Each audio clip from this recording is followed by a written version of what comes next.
Monday Night Football, baby. We're here.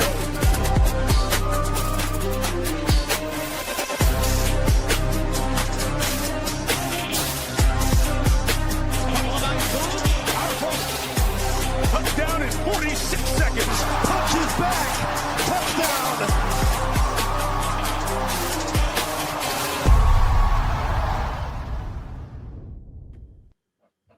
Back on the Rump Here Sports and Flannelverse YouTube channels here, chasing $3 million with my friend Neil. Neil, what's going on, brother? You ready to chase this $3 million on DraftKings?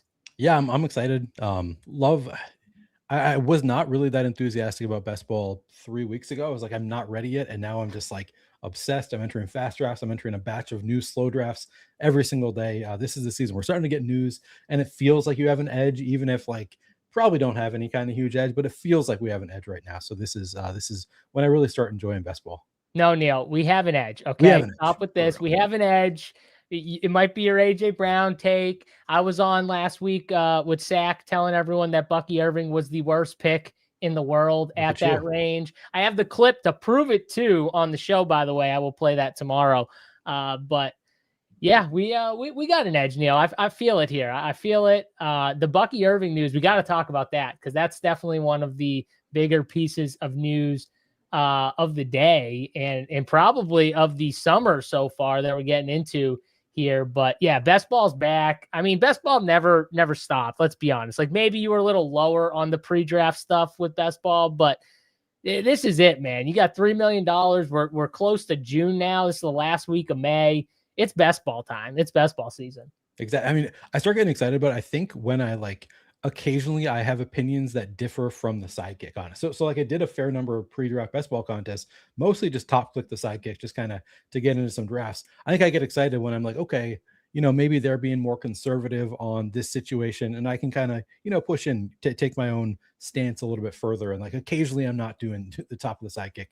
To me, that's as much as I love the sidekick, think it's valuable. It's more fun when you can have your own opinions here and there. Absolutely, it's more fun. It's way more fun. And that, this I always talk about sidekick. If you want a draft assist tool, it's the best one out there. Okay. If you want to just go off the top and there's sharp people behind the tool, that's the sidekick right there. You got 3 really sharp people, and there might be more, but 3 really sharp people on this tool, behind this tool, that are always adjusting. They adjust really fast too off of news, by the way. So it happens in real time. These guys are on top of it. This is what they do. And they also draft a crap ton of volume. All 3 of them draft a ton of volume. So they're in the streets as well. And they're just clicking top guy. I mean, most of them are just clicking top guy every single time. So they're doing what you would be doing with the tool. So if you like the draft assist tools, and you like kind of just going off the inputs, as we say, this is the sidekick. It's for you. If you want a little instinct, though, Neil, that's what you're talking about. You like putting your own sauce here and there. I like to find my spots where I'm like, okay, I'm really in on AJ Brown.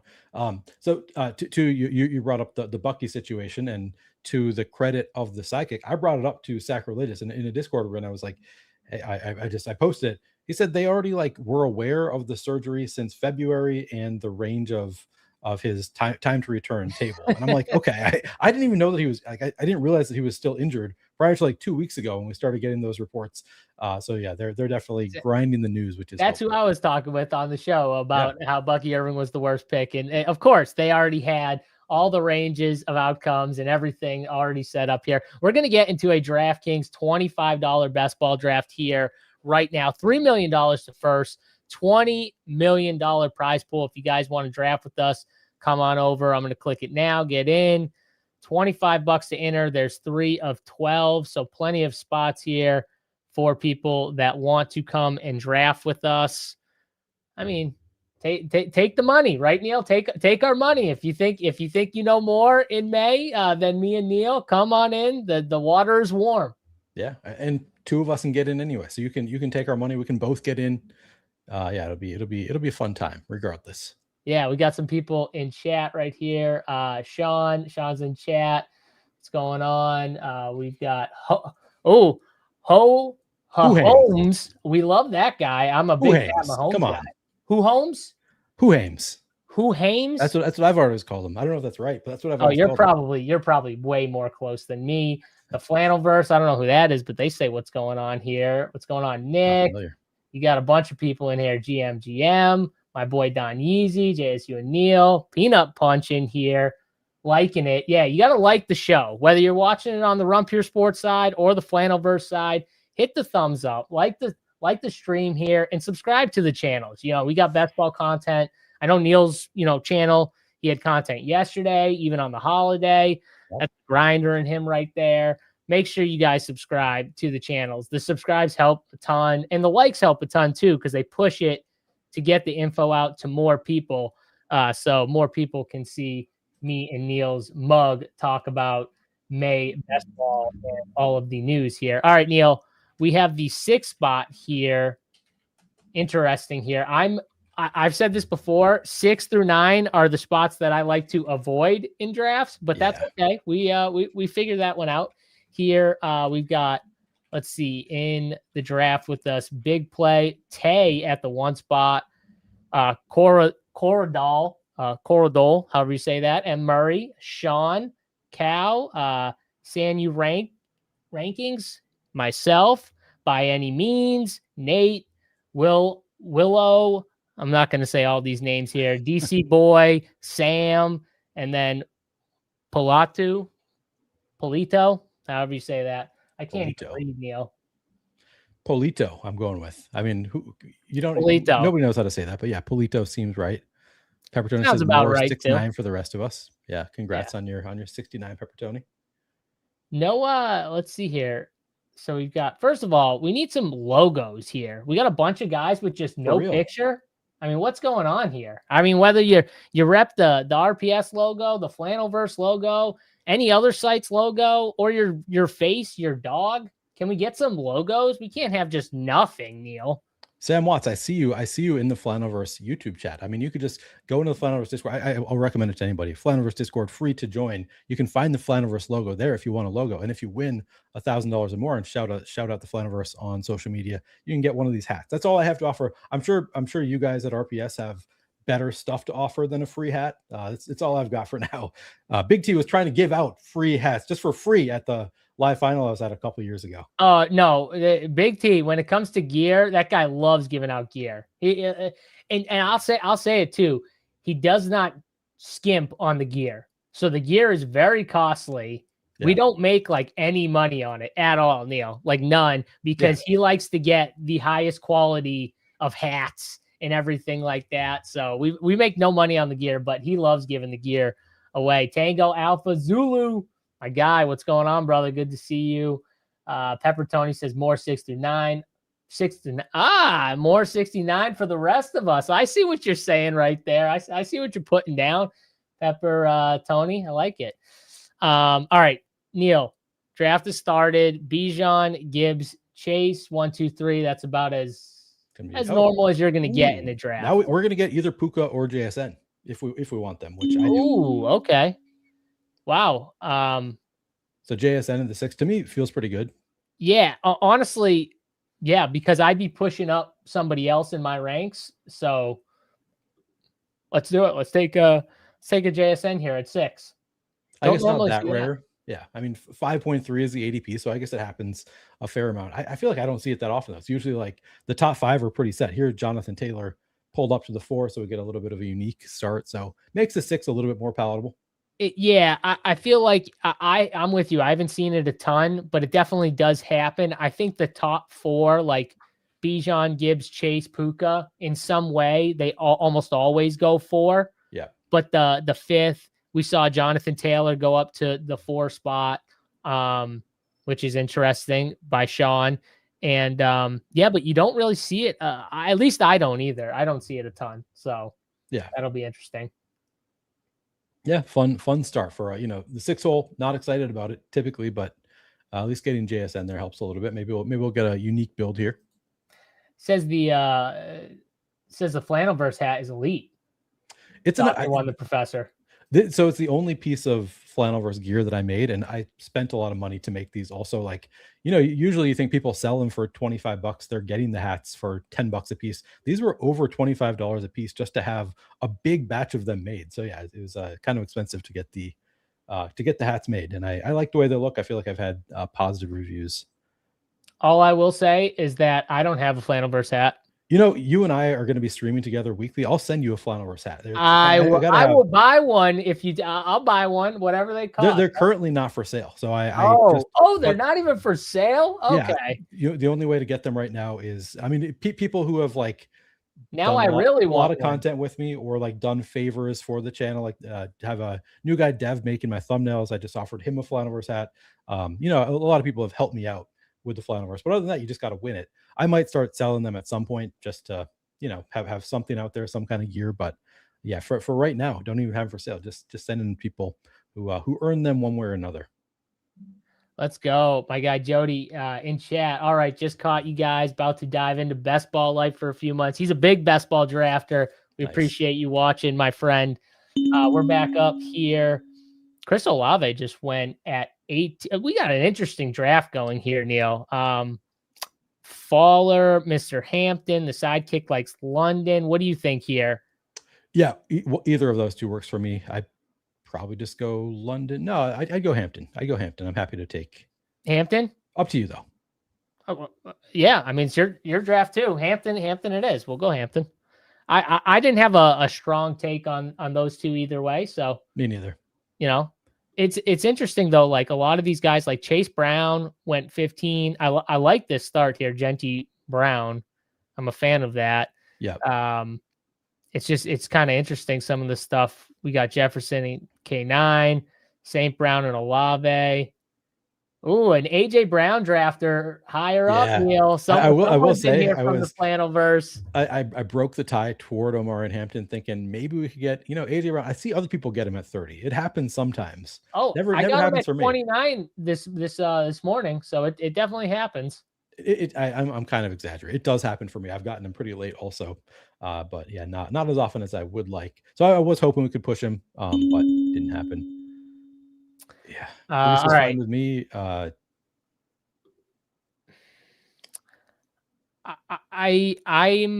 ETN over Brees, but yeah, let's do it. I like ETN too. Do you have Brees over ETN? How do you? Yeah, just because he goes earlier, but I like him about. Let's do it because I'm normal. I got way more ETN right now because I have that set up, and I feel like those two guys. It's tough to get both when you have like the guy who's going a little later ahead of the other guy. So yeah, let's do Brees. I don't have enough Brees Hall. Honestly, I don't have a ton of Jets, so this is I need a little bit of Brees Hall. He's definitely a good pick. I do. I have the same issue that you probably have, where it's like I don't really want to draft the Jets. Like I see, like I understand, like Brees Hall, Garrett Wilson, often at the top of the sidekick, and I'm like, oh, this is so gross. And then I'll click it a lot of the time anyway, just because I'm okay. They're right. Obviously, these are really talented players. The Jets have Geno Smith coming in. Like he might actually be a pretty big upgrade for that offense.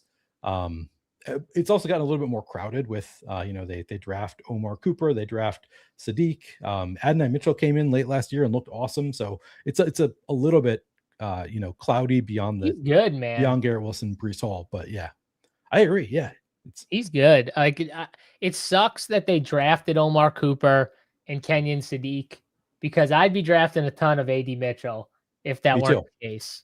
So yeah, I was all about him. Pre-draft stuff, I was drafting a ton of AD Mitchell because I thought like, all right, this team is like, they're invested. They really like him. They traded for him. He's going to be great this year. And then they make those draft picks. I'm like, okay, I got to back off a little bit, but I still like drafting him late. Yeah, I'm definitely with you. JT at 4, lucky you. Yes, we definitely got lucky with a little JT at 4 action there from Sean. Yeah, 31 people watch. Let's smash the like button. I agree. I agree with Sean. Hit that thumbs up. We appreciate you watching. How was your Memorial Day, Neil? Do you have a good one? I saw you streaming. I did. Threw a like in there. Yeah, I appreciate that. My wife had a pool day at her sister's house. I thought about going, but after kind of having a busy weekend, we hosted people on Sunday, so we had a little bit of a busier Sunday. On Saturday, went out to my uncle's retirement party. So I kind of a busy weekend. I decided, you know what, I'm just gonna hang out at home.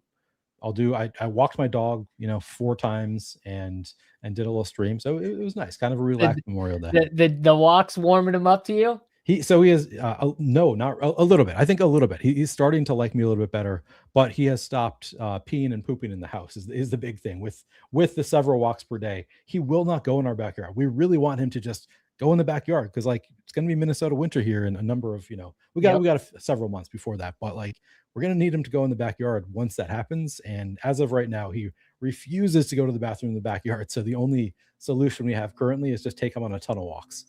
Oh, that's brutal. My dog used to do the same thing, but with the front. Like he figured it out that we didn't want him going in the front yard and we wanted him going in the backyard. So he just start like sitting at the door in the front door as opposed to the back door. Yeah. And then I'd have to like get him over to the back door.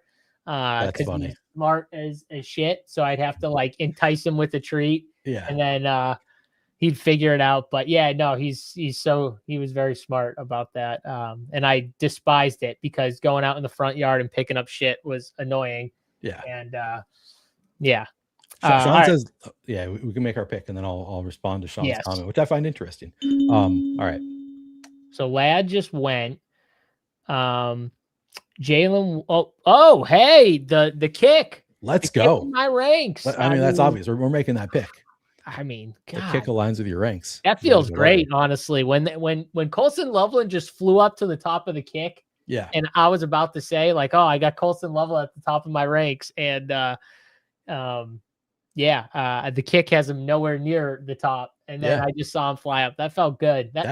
Sack, you watching? Did you do that manually? He did that for you. He was like, JSU wants to take Loveland here. Let's push him to the top. He did that with Keaton Mitchell on our stream last week. He was like, JSU's been talking about Keaton Mitchell for like 30 minutes in the second draft. I need him to like make sure Keaton Mitchell goes up towards the top when we're about to pick.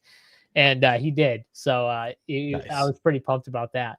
I've been doing some of the Keaton Mitchell. I feel like the Sidekick does not frequently recommend Keaton Mitchell to me still. So I kind of force that in sometimes. I have to remember like move him way up the ranks so that I see I'm working on Sack, Neil. I worked on him for about 30 minutes on our last show. I got to keep working on him a little bit because I feel like weeks.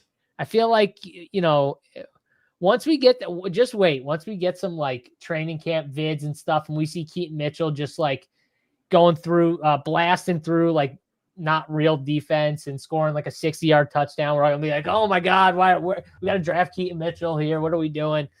Mike McDaniel's running back. But you just need a couple quotes from Mike McDaniel. Like, I think we actually have 2 starting running backs. It'll be just like the Dolphins 2 years ago or whatever, 3 years ago, whatever it was.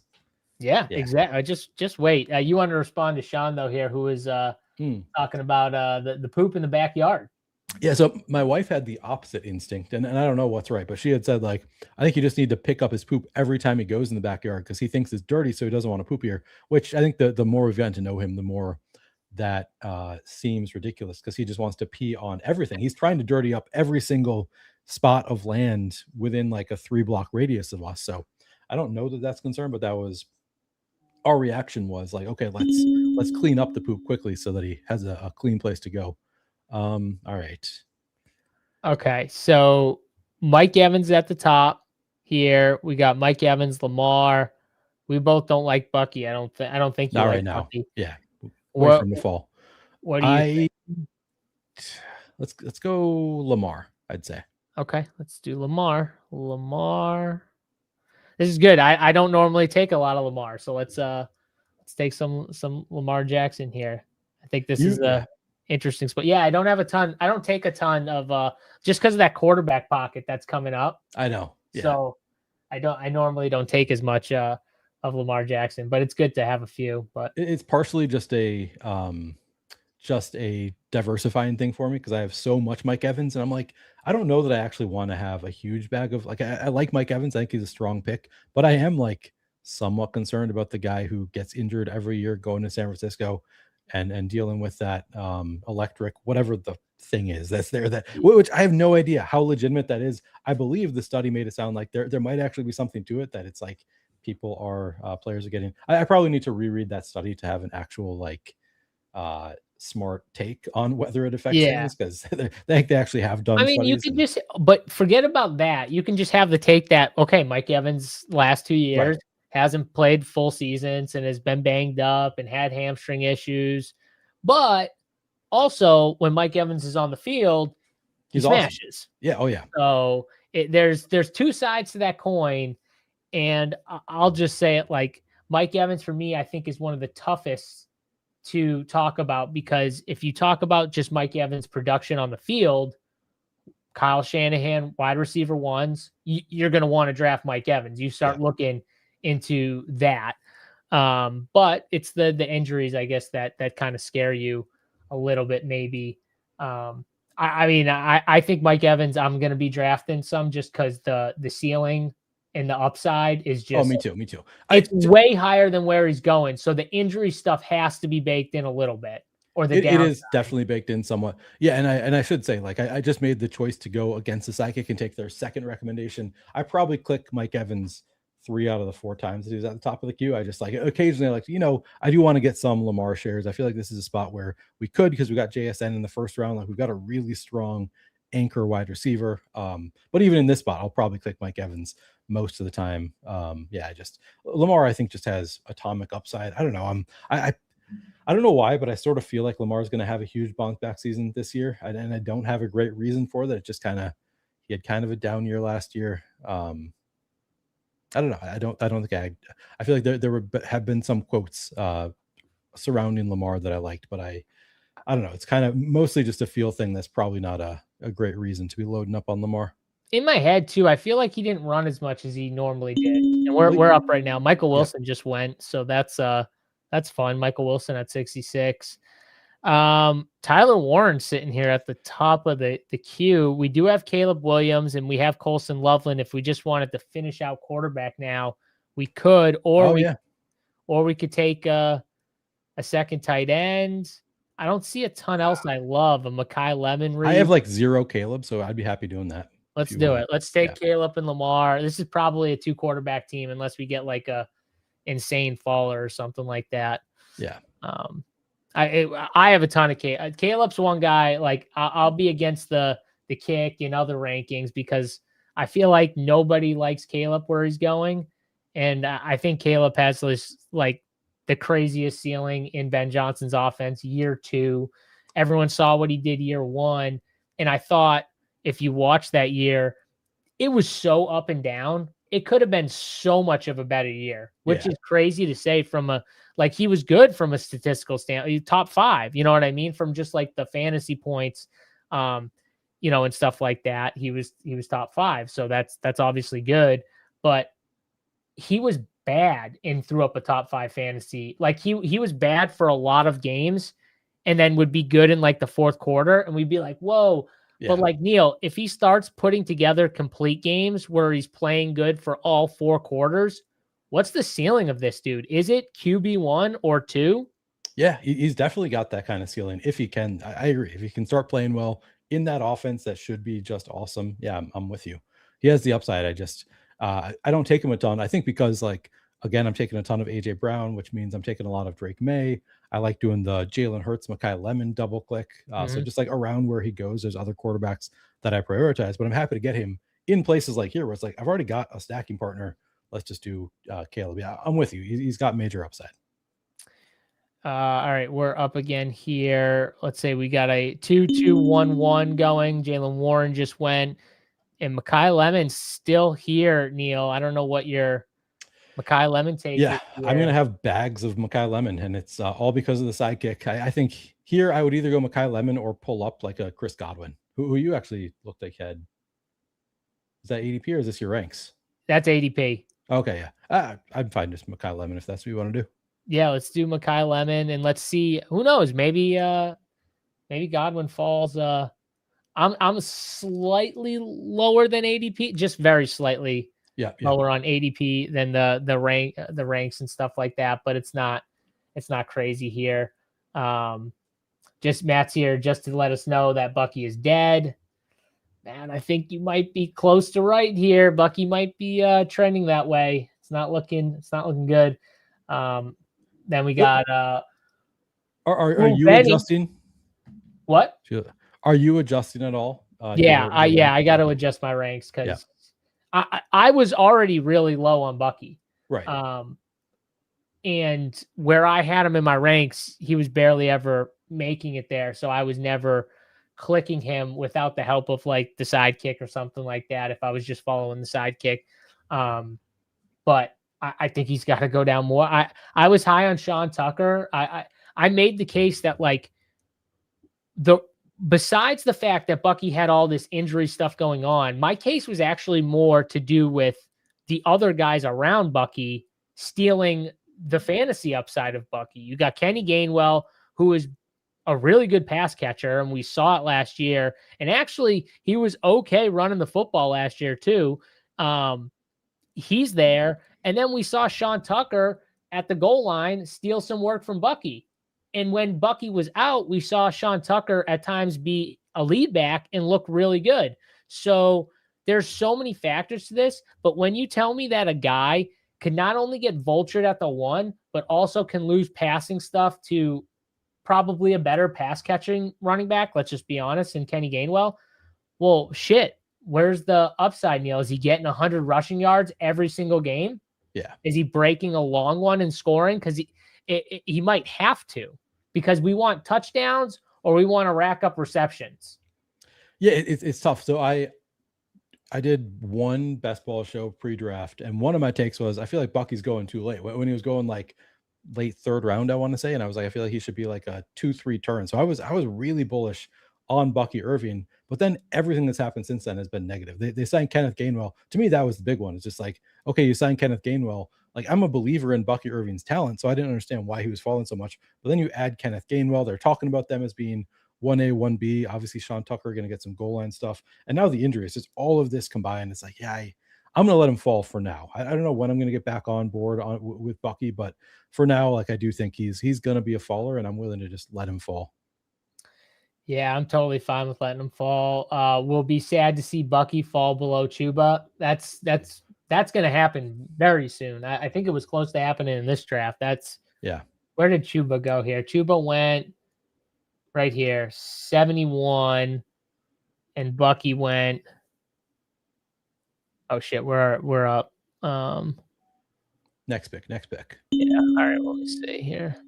So Justin Herbert's at the top of the kick, which is interesting. He is at the top of my ranks, but we're kind of already sitting good at quarterback, Neil. There's a lot of tight ends. What do you think here?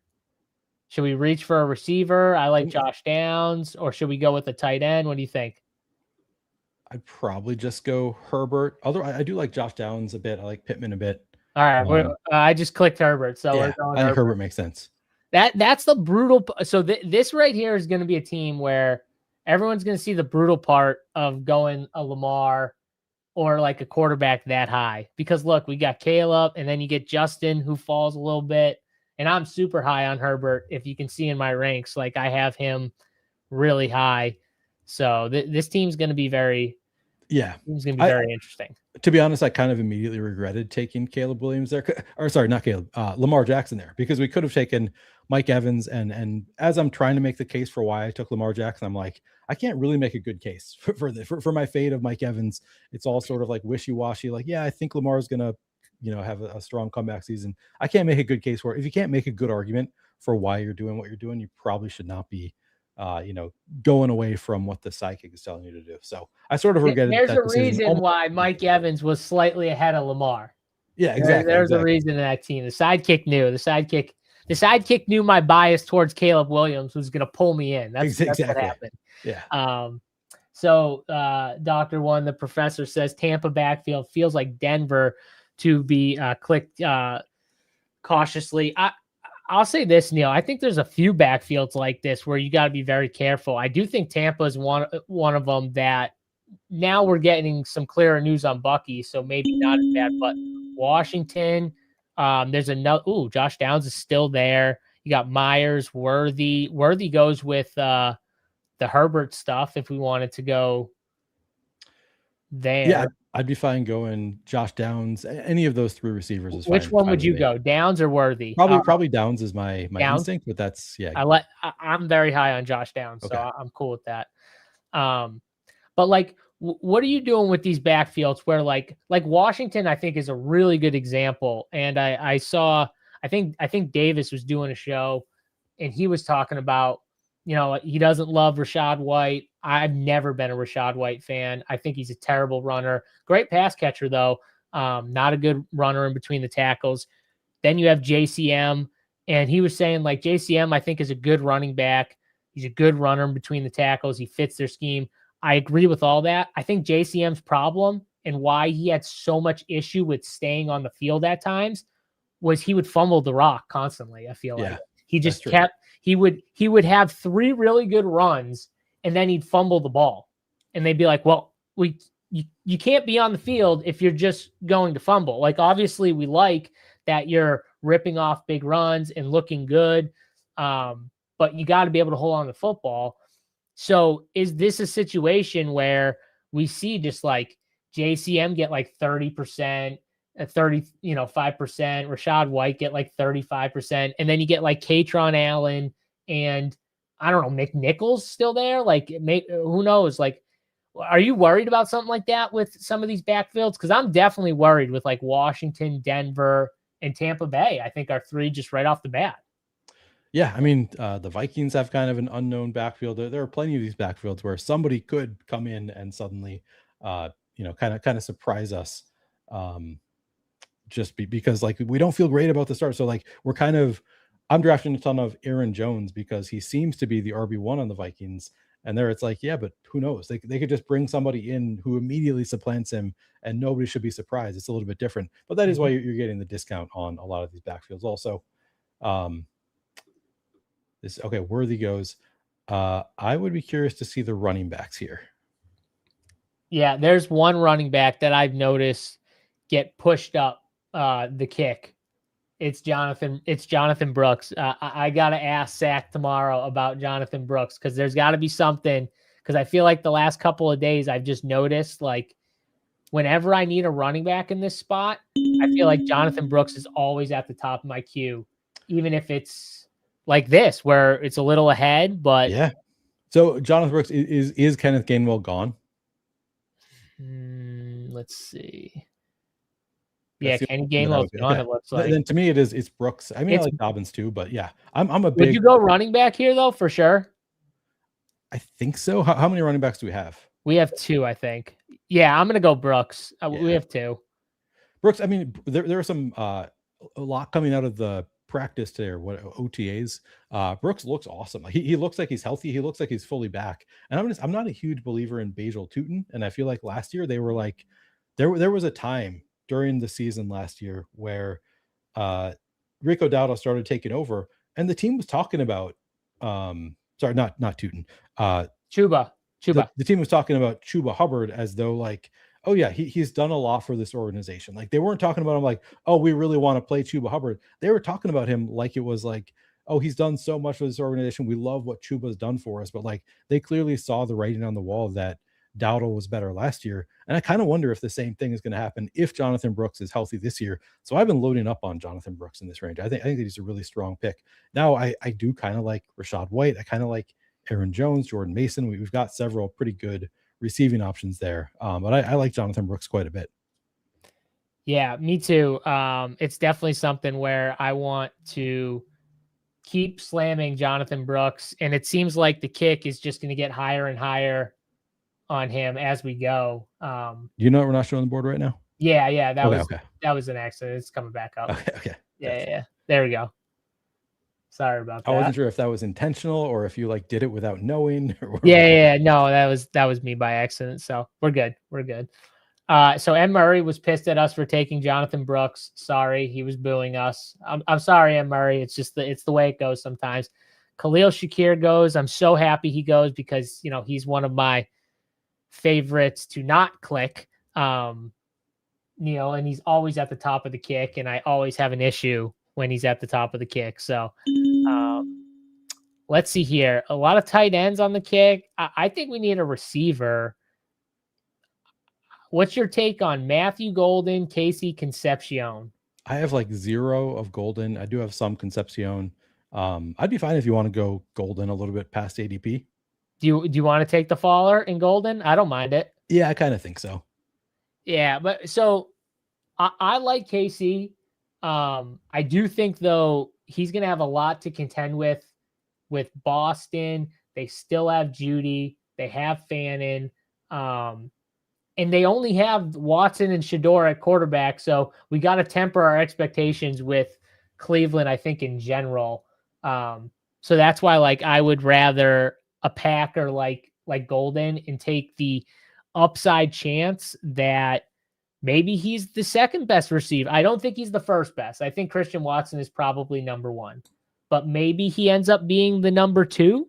And I don't see anyone to take his spot because there's no Wicks and there's no Dobbs. And those are the 2 guys that were kind of taking his spot. I mean, I think Jaden Reed is better than Golden, probably. The difference with Jaden Reed is he only really plays on 3 wide receiver sets. Yeah. And I think Golden's going to play on 2, which makes him, in my mind, it makes him a little more valuable. Man, I could see Jaden Reed playing more on 2 wide receivers. So that's the risk, is that maybe they use Jaden Reed differently. I think some people maybe have your take, and that's why Reed goes ahead of Golden. Yeah, right. Or people are just pissed because they got burned on Golden last year, which could be the case too. Yeah, people were getting frothy for Golden last year, and I had 0 Golden, so I didn't feel the pain. So I'm coming in this year like fresh, Neil. I'm I didn't feel the pain on Matthew Golden, so I want to feel some of this pain. I'm going to try it this year. You want to get in on the Matthew Golden pain. Yeah, I get that. Yeah. Did you get any last year, or were you painless?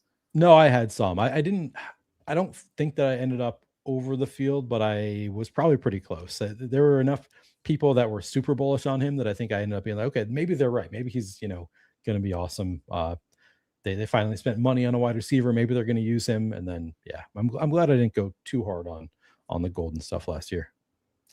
Yeah, it's definitely one thing I did get right was the Green Bay rotation is not friendly with all those guys last year. So that was something I felt good about. Okay, Omar Cooper at the top. We've got Gadsden who goes with Herbert. Isaiah Likely still here. Doesn't really fit the build, and we don't need a tight end. What do you think, Neil? Where are you going? Do we only have 1 tight end right now, or 2? We have 1. I'd be fine going Gadsden because I see a number of receivers on the board that I like. Let's do it. Gadsden it is.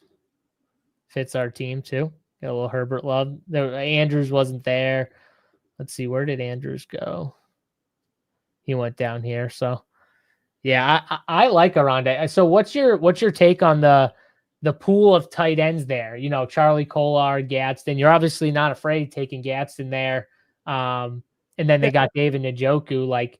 What is the take? They play a lot more heavy personnel. Well, I would think. I mean, they looking at their wide receiver room, it's not super deep right now. They have talked about re-signing Keenan Allen, which makes it a little bit more of a threat, but it's right now I don't see a ton beyond Ladd and QJ. Who are the other wide receivers they have? So they have Ladd, QJ, Trey Harris, Brendan Thompson, and they haven't re-signed Keenan Allen to my knowledge yet. And I'm praying to God that Mike McDaniels is just telling them he's too slow. I hope he's saying we can't do a Keenan Allen. He's too slow for my offense or something like that. Yeah. I love Keenan, but please no. So, given that they have 3, if you include Trey Harris, a top 3, a top 3 receiver for a team, they have they're not super deep at receiver. And then they have Gadsden, who was really good last year. I think they're going to want to continue using Gadsden. They signed Njoku, who I didn't love that because I do think Njoku is an actual threat. I think he's a strong offensive player, but he lost his job last year to Harold Fannin. So maybe fading a little bit. I'm not really worried about Charlie Kolar. I think he's not really there to be a pass catching option anyway. But yeah, I would think that they're going to be doing some heavy personnel. I don't think Gadsden is hurt, that much. I think they're still going to want to use Gadsden a fair amount. Yeah, I think what's going to happen is, and I think you can pull from what Miami did last year with Darren Waller, Darren Waller didn't play all the snaps. He wasn't out there all the time, but I think Arondé Gadsden is going to play like what Darren Waller played for Miami last year. We're up again. Yeah. We got Woody Marks at the top. Omar Cooper's still here. Travis Hunter. I think you're high on Travis Hunter. I love it. So Travis Hunter, Omar Cooper, either of those, take your pick. Let's go with Travis Hunter. We already have a Jet. Let's not get crazy with the Jets. Okay. I think that's wise. Let's pump our brakes on the Jet. And on top of it, I think Cooper maybe is a little safer, Neil, but I think Travis Hunter for our team, I think we need a little more boom bust upside at receiver. And I think he has that more. Second overall pick in an offense that could be really good. Yeah, to me, like Travis Hunter is like the epitome of boom bust. Like he just like could be so awesome if it hits right. But I'm probably not giving enough credit to Omar Cooper from that standpoint. Like a high draft pick could be the wide receiver 2 on this team with a better quarterback. So I am trying to like be more open-minded about not taking Travis Hunter every time over Omar Cooper, especially when the sidekick is telling me, hey, you should take Omar Cooper here. But yeah, it's tough to get me to not want to click Travis Hunter every time I can. Yeah. Hopefully too, like who knows, maybe you luck in and like BTJ gets traded or something like that. Like that's where, and I've noticed too, like the kick is higher on Jacoby Myers, not really in on Parker Washington, Brian Thomas Jr. They're like not super high on either, but Jacoby Myers, Travis Hunter, they're much more high on. Maybe making that bet like there's just some value in those guys going later. And I rather take my shots with those guys going later. And who knows, maybe they backdoor their way into being the wide receiver 2 or something like that. Yeah. Well, the nice thing with Travis Hunter is you've got the potential trade, like you mentioned, or just like an injury to any one of those 3. And suddenly Travis Hunter, you'd think, is going to see a lot more playing time at wide receiver. And he's going to be mixed in regardless. So I think he's got, even if everybody's healthy, everybody stays, I think he's still got major upside just for some spike weeks, but then could become just an absolute smash if anything happens. And like, I think it's more likely than not that we're not going to have all 3 of those receivers healthy all season on the Jaguars. Yeah. I mean, for sure. I'm hoping for a trade though. A trade would be sweet. Let's see. Yeah. Sacrilegious in here. Glad to see you guys got another Brooks share while you can. Yeah. Pretty sure his price is about to get crazy. And I could tell the way the sidekick's pushing that they're expecting his price to absolutely explode at some point. And it will, because he's one of those guys, Neil. I think it makes sense, right? So people get like, oh, I need to get more of this guy. So they start drafting him higher and higher and higher because they want to get their shares. So it's probably sharp. If you're in on Jonathan Brooks, get him, draft now, get him now, because he's gonna get expensive. He's definitely gonna. I mean, just watching the highlights today, I'm like, I've drafted a lot, and I regret not drafting so much more than I have of Jonathan Brooks. I'm fine with Tajay. Tajay, you cool with him? I'm cool with Tajay. Yeah, I like Tajay. Let's do it. Let's get some Tajay Spears. All right, so we got a 3, 4, 5, 2 cooking right now, Neil. I do think we might be a tad behind on the receiver, so we might have to tap receiver a little bit more towards the end. But I think we're all right where we're sitting right now. I mean, we could be okay with just 2 tight ends on this build too. We don't have to go a third, but we could. True. Too. That's another thing. Yeah, no, I think we're totally fine if we just want to stick with 2 tight ends. Should we take a look at the receivers? So we've got 3, 4, 5, 2. So we got Boston still here.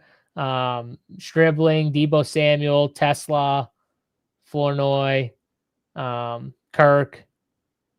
Yeah, I mean, we got plenty of options. Deebo at the top of the sidekick. I like this Deebo. This is ADP too. So okay, yeah. Jeremy Bernard, I take quite a bit of. Yeah, he's someone I noticed getting pushed late. But yeah, it would be Deebo, Stribling are kind of the top of my list. Looks like you like Tesla. I've not taken a ton of Tesla, but I can see it. I think people are docking him too much because he's just in a really good offense with a lot of good skill guys, and he's just not as good as J-Mo and Amon-Ra and Gibbs and Laporta. So you start like dinging him. But like, I also think he's very good. He's just slightly not, as good, but he's also going to get like the least, like he's not going to be the focal point of the defense on the other side. So he's going to be the guy that's constantly getting one-on-one coverage, and he's going to be the guy that I think Jared Goff is going to be more and more okay with throwing the ball up to in the red zone. You saw it last year at the goal line. I don't know. I think that's kind of valuable where he's going, and I think people are missing it in a good offense because of all those other factors. And it's like, man, Tesla, I think he could easily has a path to outscore all these guys. Judy, Boston. Who do you want to go with here? Good. I'd probably just go Debo. Top of the kick. You don't have like a strong take on these type of. I like Stribling. I think is like a good bet late, just because he was a second round draft pick, early second round. Yeah, early. So was he the first pick in the second round? I can't remember exactly. But yeah, I think he's I think he was the first pick. Debo has not signed yet. He has not signed with anyone yet. I mean, it could be Ayuk going to Washington. I don't think Debo's necessarily going to Washington. I think he's just going to be, he's going to go somewhere. I think he's a talented enough receiver to make him up there. Tesla, just wanted to comment on Tesla. I remember last year, because I did a showdown slate when, I can't remember if it was Khalif Raymond was out or Khalif Raymond was coming back, but it was, I don't know if it was Dan Campbell or which of the coaches made the comment, but it was like, with Khalif Raymond out, Tesla is going to play a lot more. We're going to use him a lot more. We're going to call his number, whatever. Like, there's kind of a bullish, like, if Khalif Raymond is out, we're going to use Tesla. And now Khalif Raymond no longer on the team. So it could be that he's just taking all of those snaps that Khalif Raymond was getting and might be better than Khalif Raymond. Of course, Khalif Raymond also had some underlying stats, as I recall, that were pretty good. But I could see Tesla like surprising this year, just from a playing time standpoint and maybe earning more targets. So yeah, I don't draft a ton of him, but I can definitely see the bull case there.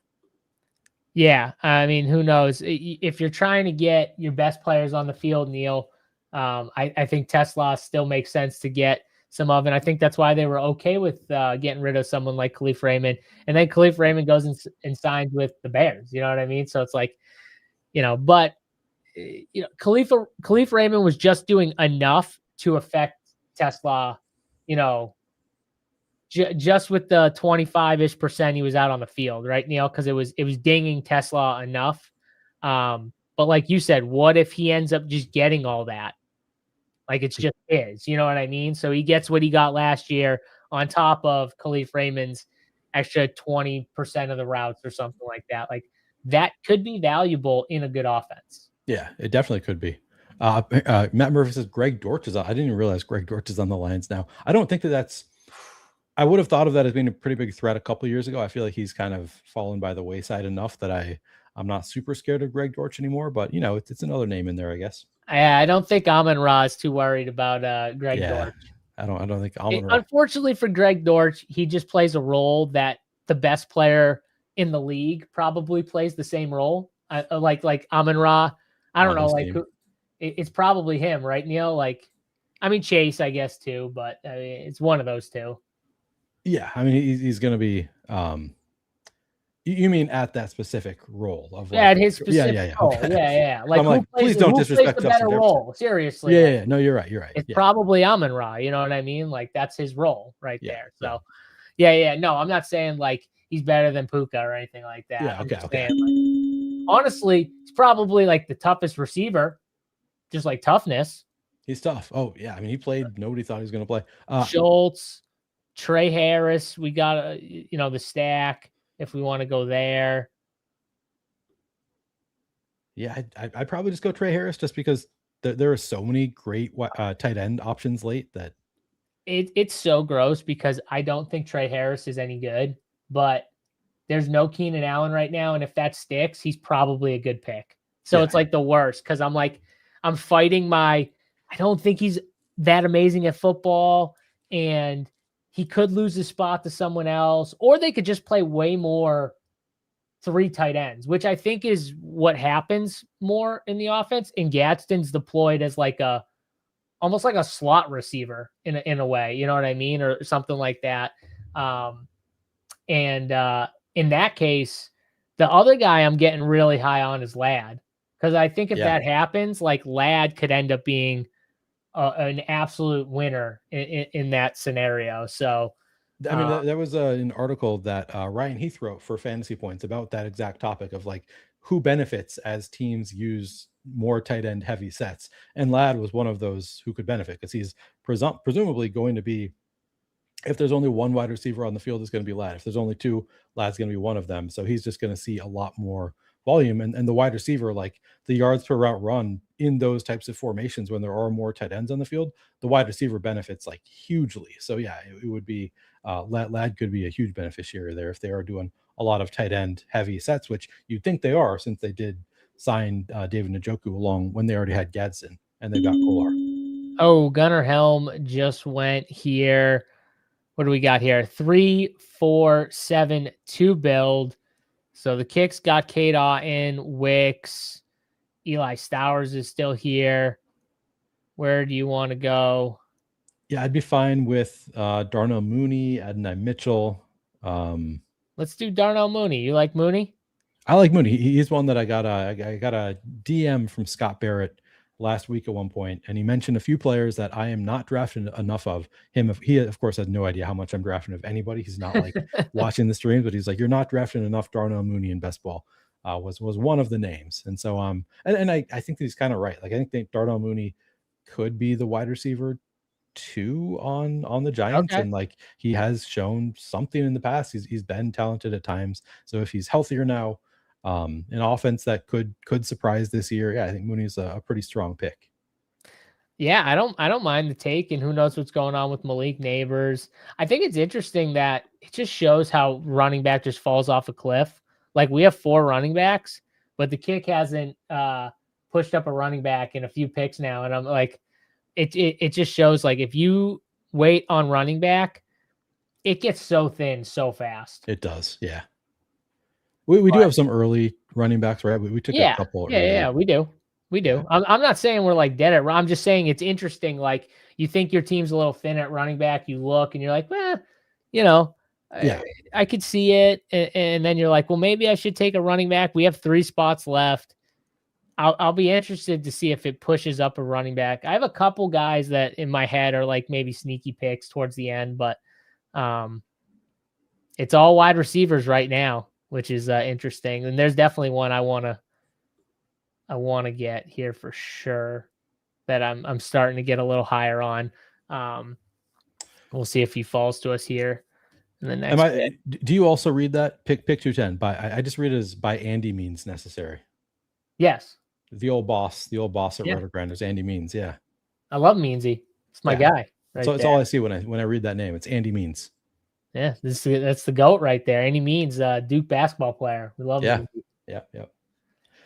Okay. Back to Tesla. Do you think he benefited more when Laporta was out? Yes, I do. That's the other thing that's probably dinging him a little bit is he was probably getting some looks in the red zone and goal line that maybe Laporta would be getting some of.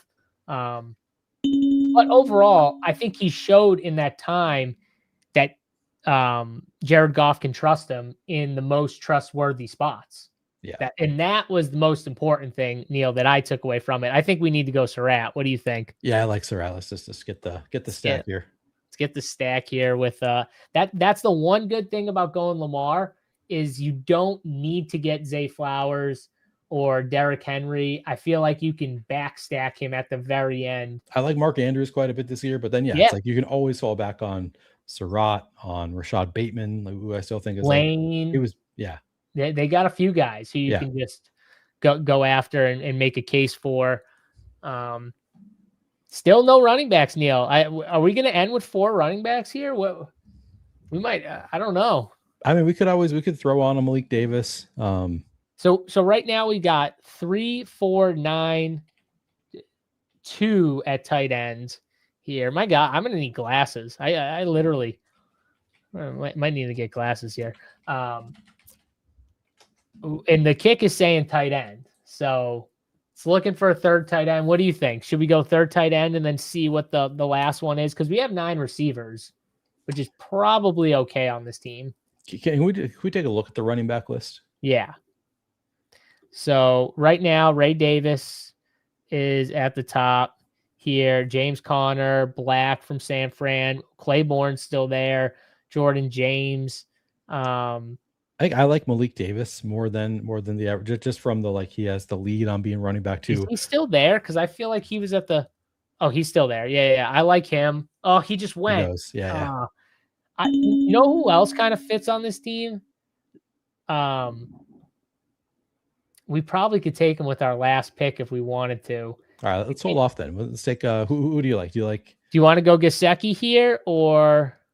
I like Dulcich. So Dulcich, the other guy that Scott Barrett said that I needed to be drafting more of. Do you like him more than T-Ferg? You want to go Dulcich? I like him both about the same. Let's go Dulcich. I took one share with Sacrilegious, and he was very bullish on Dulcich. Yeah. Here. So let's take some Dulcich, because I'm always Terrence Ferguson in that spot. So, but I have him so much higher. Speaking of Malik Davis, I'm being trolled by Derek Brown in my chat. Says, I bet Miles Sanders is still out there. Last year we had that whole debate of who was the better pick. He was high on Javonte Williams in the 12th, 13th round, whatever. And I was like, no, I'm just going to take he's the same bet as Miles Sanders in the final round. And he's not letting me forget that. Well, you could let D Brown know that I still want an apology for my Caleb Williams takes that he was clowning me for in the chat and on the stream. Yeah. I still remember, the people remember the Caleb slander that D Brown was throwing out there last year. Yeah. We want our apologies, D Brown. We want them. That's right. Seems all right. So he still says never Caleb is D Brown's D Brown's response. So I guess Caleb, being great last year didn't win him over. Unbelievable. What does Caleb have to do? What does he got to do? He's got to be MVP. I think he's got to win MVP. Do I need to bet him to win MVP? What are his odds? Because I think there's one really good bet, but Caleb would be like 2 for me. I think Justin Herbert is like the best bet. Okay. Justin Herbert at 10-1, I think is a pretty solid bet. Yeah, add Mike McDaniel to that offense. Yeah, get them humming. I could see that. This guy, never Caleb. Just wait for year 2. Just wait for year 2 and Ben Johnson's offense here, buddy. You're gonna be eating your words. So you're gonna be eating your hat and everything else. That Flannelverse hat is gonna be going down the drain. You're gonna be really upset. I want to hear who you had in mind here. You said you had a name. Yeah. So Adam Randall. I knew it was going to be Adam Randall. I wanted to predict because you brought up the last stream. I think he just fits this team though. You get another Baltimore guy. We want a running back, even though the kick and everything. I kind of want a 5th running back. Let's just do it. Let's get your guy Adam Randall. Let's go. Was it the GM? The GM had the pick, and this is the kid that he wanted to draft. He loved Adam Randall. I just want another Baltimore guy. Yeah. So Debo gave us the puke emojis for Adam Randall, by the way. Good. I see that. I see that puke emoji. So Justice Hill, to me too, this was the other reason why it seemed like last year they kind of went away from him. They didn't really love Justice Hill anymore. So that could also be a sign too. I don't know. We'll see. We'll see. Maybe Adam Randall's not good. I mean, he's not going to play if Derrick Henry is in there. He's not going to really get time. Not much. But, right. It was the owner. Thank you. It wasn't the GM. It was the owner who got the pick, and he wanted himself some Adam Randall here. All right, so this is the squad here. If anyone drafted with us and want us to check out their team, we can do that. While we do this, though, Neil, I'm gonna jump in. Should we do one more draft? Yeah, let's do one more. Yeah. All right. So I'm gonna jump in another 25 here real quick. I'm gonna pull it up on another tab. I'll keep this one up here. If anyone wants to join, I'm getting in. Just clicking it. All right. So I'm getting in right now. If anyone wants to join, I'm clicking in now. $25 to enter. 6 of 12 on DraftKings. $3 million up top. 20 million. Millionaire here is the contest. If anyone wants to draft with us, 6 of 12 right now, man, that filled really fast, Neil. But do you want to quickly, let's go over our team here from draft 1. We picked in the 6th spot here. JSN fell to 6. We went Hampton, Hall, Loveland, Lamar Jackson, Caleb Williams, Mekhi Lemon, Justin Herbert, Josh Downs, Jonathan Brooks, Matthew Golden, Aronde Gadsden, Travis Hunter, Tajay Spears, Deebo Samuel, Trey Harris, Darnell Mooney, Elijah Surratt, Greg Dulcich, and Adam Randall was our team. I think we kind of bounced back a little bit with the 3 quarterback issue. Yeah, it was like, it's not our best team. I feel like we go away from the side. I think when you and I get together, we go away from the sidekick more than when we draft separately. Is what I'm learning from our 2 streams together. I regret that I pushed you to take Lamar Jackson there instead of Mike Evans. I think that was just a mistake. You make that one change, and probably the rest of the draft comes together nicely. But I think we pulled it off. I think it's a pretty strong 3-5-9-3. I think all the different positions make sense. I think it looked good. Yeah, and Sam asked, why don't you draft Bateman? Honestly, on this team, one, I don't want to draft Bateman because he seems like he kind of fell off a little bit. But and also the way they drafted with Surratt and Lane, letting go of Likely, it kind of tells me like maybe they were trying to find replacements for, because it's not replacing Zay. It'd be like Bateman would be the one. So maybe that's what they were doing. But from a safety standpoint, he was probably the best bet. And honestly, our team, he probably fit better, than Adam Randall. Like Bateman on our team, Neil, I think could give us more early usable weeks than Adam Randall could. For sure. I mean, Adam Randall is like better. Might come into play if there's an injury. I think is the only chance we have of Adam Randall mattering. It's just like he could matter in a big way if something does happen to Big Dog. So someone else wanted to, here we go. Oh, that was 11 spot. Sam wanted us to check his spot in 11th. Our draft just started, so I'm going to switch on over, but we can talk about Sam's draft here. We got the 2nd pick, so I'm just going to flip the screens here. We're obviously going to go Gibbs, I assume, right, with number 2? Hell yeah. Hell yeah. There we go. So we'll take Gibbs. Let's check Sam's team, though. Actually, we can keep this team on here because we got 19 picks to go. And Sam's team, I think he said, right here, pick 11. He went 3-5-8-4. James Cook, Saquon Barkley, T. Higgins, Zay Flowers, Mike Evans. Ooh, that's a good start right there. 59 for Mike Evans, yeah. DeAndre Swift, Chris Godwin, RJ Harvey, Michael Pittman, Baker Mayfield, Dallas Goedert, Mark Andrews, Omar Cooper, Aaron Rodgers, Brian Robinson, Ryan Flournoy, Cade Otton, Pat Freiermuth, A.D. Mitchell, and then Michael Penix to finish this team off here. Neil, what do we think about this team? I mean, you got some fallers, which I do like. Quarterback, he's got 3, and he waited a good bit. What do you think of the strategy waiting on the quarterback here, which I don't think many people are doing, waiting that long? Yeah, I mean, if Michael Penix does start, I think he's fine. I think he needs Michael Penix to start the majority of the games, including the playoffs, because I do think like he's ceding a lot of points in terms of projection at quarterback, just because everybody's taken 3 quarterbacks and they're taking good quarterbacks. I've heard people make the case for Aaron Rodgers being better than I think he is, like that he's actually gonna, boost up the offense this year. He plays so slowly, and he's aging that I'm not a huge Aaron Rodgers bull. But if it works out for Aaron Rodgers, he could be fine with those 3 quarterbacks. It's just to me, it's like you look at our team versus his team at quarterback. We are going to outscore him by, I don't know how many points are going to, by 200 points at. Oh my God. Yeah. We're going to trounce him at quarterback, but he's probably going to kick our ass at wide receiver for sure.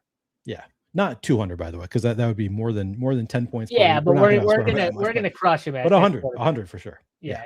But yeah, I was liking the team as I'm reading it. Like each pick makes sense, and then I look at the end. Man, those are his 3 quarterbacks. It's but I do think like it's a strategy that I won't employ often, where he pushed quarterback that much. But it is one that I've done it with, like the sidekick. Even doing top sidekick, I've done a few drafts where I'm taking pretty late quarterback, and he just kept getting some nice fallers in terms of value that I think it probably made sense for what was falling to him in that draft. Yeah, and Tango Alpha Zulu says he was picked 12 in the last draft, pick 8 in the new one, so he's in there. I kind of his drafts more of the drafts I've been getting, Neil, where he went like CeeDee Lamb, Achane, Javonte, Cam Scatterbu, Jordan Tyson, Byshell Tootin, Dak Prescott. Like, so he went like the running backs early, like 4 running backs in the first 6 picks. I've noticed I've been getting a ton of those builds. I don't know if you've been getting a lot, but I've been getting a lot of just 4 out of the first 6 picks slamming running back. I've been surprised sometimes where I'll end up with like 6 of my first 8 picks are all running backs. I'm like, I don't know what I think of this, but it's what the sidekick is telling me to do. And sometimes I'm just like, I'm just going to trust it because like this is what the math says. And it's like your position of strength, and you're like, okay, I got 4. Like that's really good. I got to be good. And they're like, no, keep going. Like it's your position. More. Just the classic more. Just keep jamming that position, and you'll be good. It is funny the way things work. I did like the way Tango Alpha Zulu did stack his team, though. He got Sutton with Bo Nix. He got Dak Prescott and CeeDee Lamb at the turn, and Javonte Williams, Dalton Kincaid at tight end, Jake Ferguson, 2 solid tight ends, I think, in that range. And then he got Fernando Mendoza kind of late with Jalen Naylor. I like those stacks. Those are, I think he did a pretty good job of stacking, and he got T. Ferg and Michael Mayer, 2 of my favorite late tight ends. So that's a cosign JSU draft right there. Love that draft from. Sounds like a strong one. All right, we're almost up here. Pick 23. Brock Bowers just went at 20. Trey McBride, 21. Let's see what we get here. Nico Collins just went. Okay, so you know what I want to do. I know exactly what you want to do. The kick has Love. I'm not as high on Love. Then it's got Pickens, AJ Brown. Let's just get AJ Brown. Let's get our guy. This is what I've started doing is more and more. We don't want the turn guy to screw us here, Neil. So we might as well just take him now so we know we got him, and then we can see. I think either way, we're going to get like a decent player on the. Because I don't care that much about George Pickens versus Josh Jacobs versus Jeremiah Love versus like, so I've just started like, I'm like, I care so much more when I lose out on AJ Brown. Like what do we like? Are they really that different in your mind? Like, yeah, I like 1 or 2 more, but really like Pickens, Devontae Smith, ETN, Josh Jacobs, Chris Olave. I don't know. Yeah. I'm just not, I just don't care that much. I do think ETN is like the fun pick. I don't know. I think he's the fun pick. Like I don't know if he's the right pick, but I think he is very fun at that range where I don't have like a strong take, and they all feel somewhat similar. Yeah. George Pickens just went. I did want Pickens. Pickens would have been my pick there. Yeah, he would have went nice. What do you think? I got Devontae, ETN. I like Devontae quite a bit too. I think that after the trade, Devontae moves up too. It is something I like to do occasionally right now. I think it's a really fun build to do Devontae with AJ Brown and having Jahmyr Gibbs there. Let's do it. I'd be cool taking it. Yeah. I don't have a lot of those builds, so let's do that. Those are fun ones right there. Because then too, we can build out some different stacks with like the Patriots, with maybe Philly, and the part of what I love about it.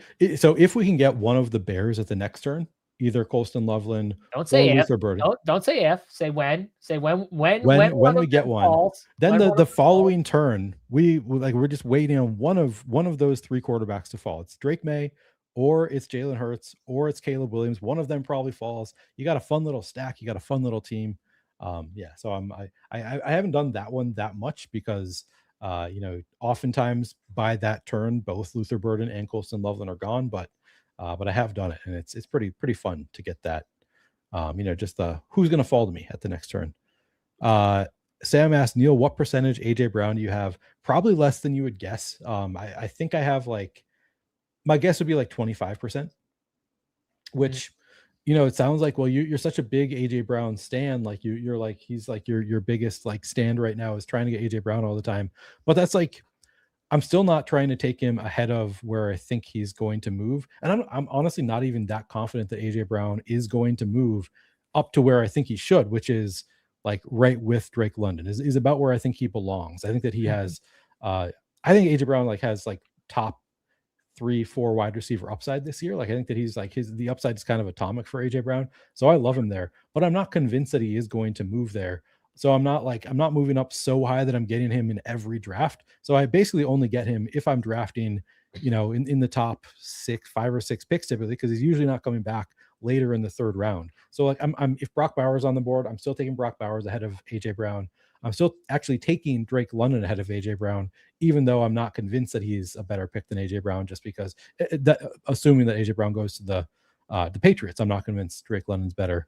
So even though I'm a huge AJ Brown bull, I'm really not getting him unless I'm drafting on the top half of the board. And even then, it's like oftentimes somebody will take him at the turn, and I'm the 2nd or 3rd pick, whatever. So I still only have like 25%. So I got to ask you, because I want to try and tilt Eagles fans here, but do you see AJ Brown potentially going to play with Drake May as an upgrade at quarterback? It's a huge upgrade. It's a huge upgrade at quarterback, both in terms of talent and just like the offensive environment. I mean, I think it was like 58 more passing yards per game last year for Drake May as opposed to Jalen Hurts. Like Jalen Hurts, even if you think that he is an awesome quarterback, which, there have been times I've thought that I've kind of lost some of that belief last year. I didn't think he looked that great. And I think Drake May is like a better quarterback, but also just better for his receivers because he's not going to be running the ball. He's going to be throwing for more touchdowns. Jalen Hurts does still throw more long balls. Like he had more plays of 40 plus yards last year. Like he did have more of those atomic plays, but I think that's also Drake May was playing with Stephon Diggs, and like his long receiving threats were like Kyle Williams and Kayshon Boutte, and they're not AJ Brown. So I kind of think you add AJ Brown to Drake May, and it could be absolutely wheels up. I definitely agree with you, and I've said this before, but I feel like the fit is just perfect with those two guys. I think AJ Brown, Drake May. If you could give me like a receiver that fits Drake May perfect, I think it is AJ Brown. Like I think he does fit what Drake May wants to do.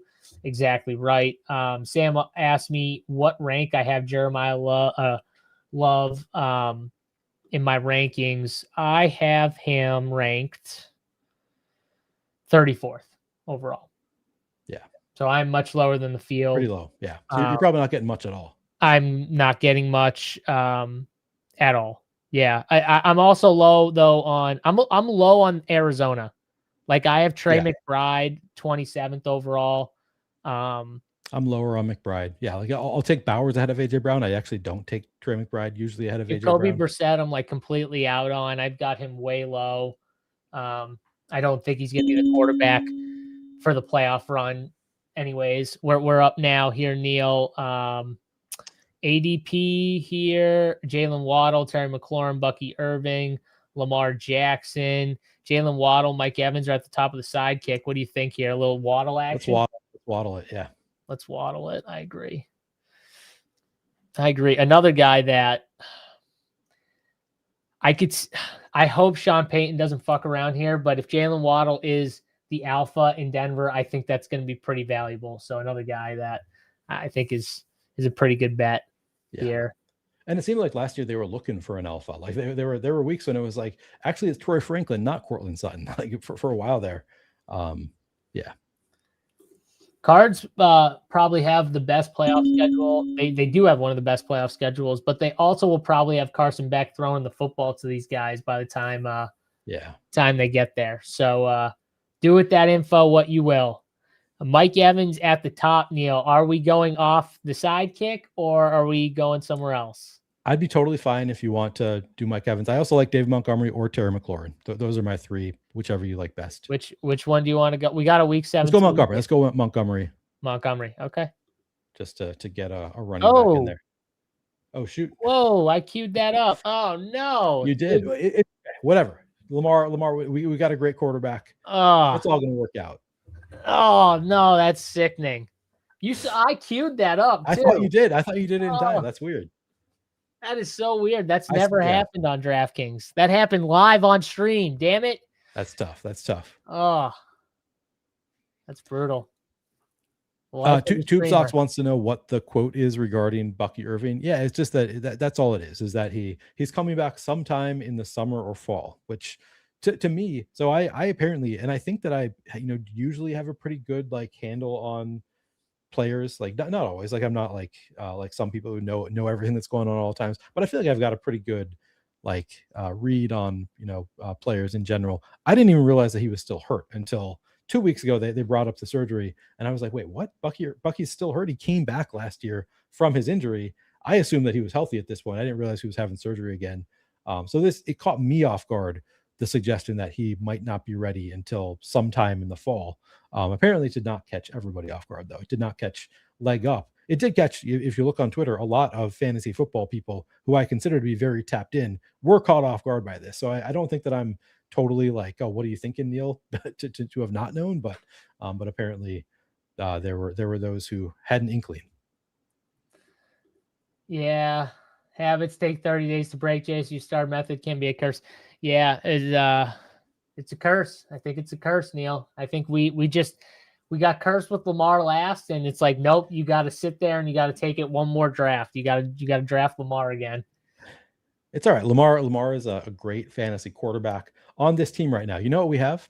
We have the running back one in Jahmyr Gibbs. We have the wide receiver one in AJ Brown on the Patriots, and now we have the quarterback one in Lamar Jackson. So it's fine. We're working it out. This is very true. We're doing okay right now, and I do like our three receivers. Our three receivers are pretty dope. They all say week 10 bye, Neil, but we know that will be that'll be different here in a little bit. So yeah, Travion Henderson just went. Let's see who we get to fall to us here. Yeah, no, it's fine. It is fine. I know we're going to get into the quarterback range and we're going to be like, oh, of course, like these quarterbacks all fall. Like Jalen Hurts and Drake May are going to both fall to us here, Neil, and we're going to only take one of them. Yeah. That's the downside. Although I've been in this spot right here where we're at right now, where it's like, I just want one of them to fall. And I've seen 5 where I've had like 3 quarterbacks that I want one of them. And I've seen all 3 of them go like right before my pick. Like this is the range where it would actually make me feel better if they all just went right now. It would kind of make me feel better. Honestly kind of true. Yeah. It's like, all right, I'd prefer just one of them goes and we still have, a stack, but it's funny because the kick is like, get your quarterback, get another quarterback. Yeah. Like immediately. Let's finish this bad boy off. Let's finish off the quarterback room. Now, this guy over here in the, what is this? The 1, 2, 3, 4, 5. Yeah, the 6th spot right here. He's cooking. ASB, Drake London, Breece Hall, Luther Burden, Mike Evans. That's a squad right there. That's a nice one. It's a nice team. That's a fun little squad right there. You know what that looks like to me? What? Top of sidekick every time. Actually, maybe not, because Luther Burden. You don't get Luther Burden with the kick. Yeah, ASB at 6 is not. Dude, we went. ASB went 6. Cook You're right. 7. I'm wrong. That's not top of sidekick at all. This is a very interesting draft right here. Cook went 7. ASB went 6. Yeah, you're right. All right. Cuba just McCaffrey went at 11. I haven't seen CMC at 11 on DraftKings. Oh yeah, I haven't seen that either. Stevenson just went. That's fine. We get one of our quarterbacks. Yep. Yeah, we're gonna get one right here.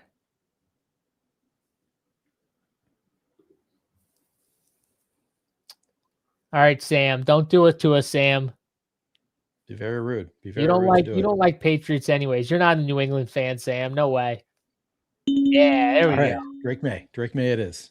Drake May it is. Now, DC boy, if you want to make us feel better, just do the double click of Jalen Hurts and Mekhi Lemon, and then we don't have any regrets about taking Lamar. Yeah, exactly. Take them both. Just get them out of the way for us. That's right. Oh, you know a guy that I haven't clicked, Neil? It's RJ Harvey. That's a click I struggle with. I haven't done a ton of RJ Harvey either. Man, he goes double quarterback, but he did not take Jalen Hurts. So the kick is not telling us to go quarterback. It's telling us you suck at running back. Yeah, you've already got your quarterbacks. So where do you want to go Harvey and get with Waddle, or do you want to go Tony Pollard? What do you think? I'm fine. Let's do Harvey, I think. Okay. Yeah. I haven't taken a ton, but like he was, again, he was drafted pretty high by Sean Payton as an elderly rookie running back. Like Sean Payton would like to, I think would still like to show him off. And, last year we were kind of at times, I think, underwhelmed by how much they used RJ Harvey, but I think I was.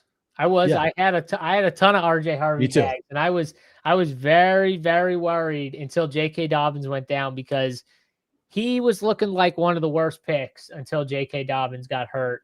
And even then it took a little bit, I felt like, for him to get there. It felt like he never really became like the true like bell cow running back that we drafted him to be. But I think he has sort of a tighter range of outcomes where it's like he probably is never going to be a true bell cow running back, just based on the fact that he didn't last year. But I also think he's always going to have some role. Like I think that the worst case is going to be kind of a like gimmicky, like Sean Payton has always had those like kind of gimmicky running back that he uses in the passing game quite a bit. I think like the kind of worst case for RJ Harvey is just to continue to be that, which is, okay at pick 74, not amazing. But I think he could be more. I just don't know why we would be taking RJ Harvey over J.K. Dobbins. And I know that sounds terrible, but like, I don't want to take J.K. Dobbins, but Denver liked him more than RJ Harvey.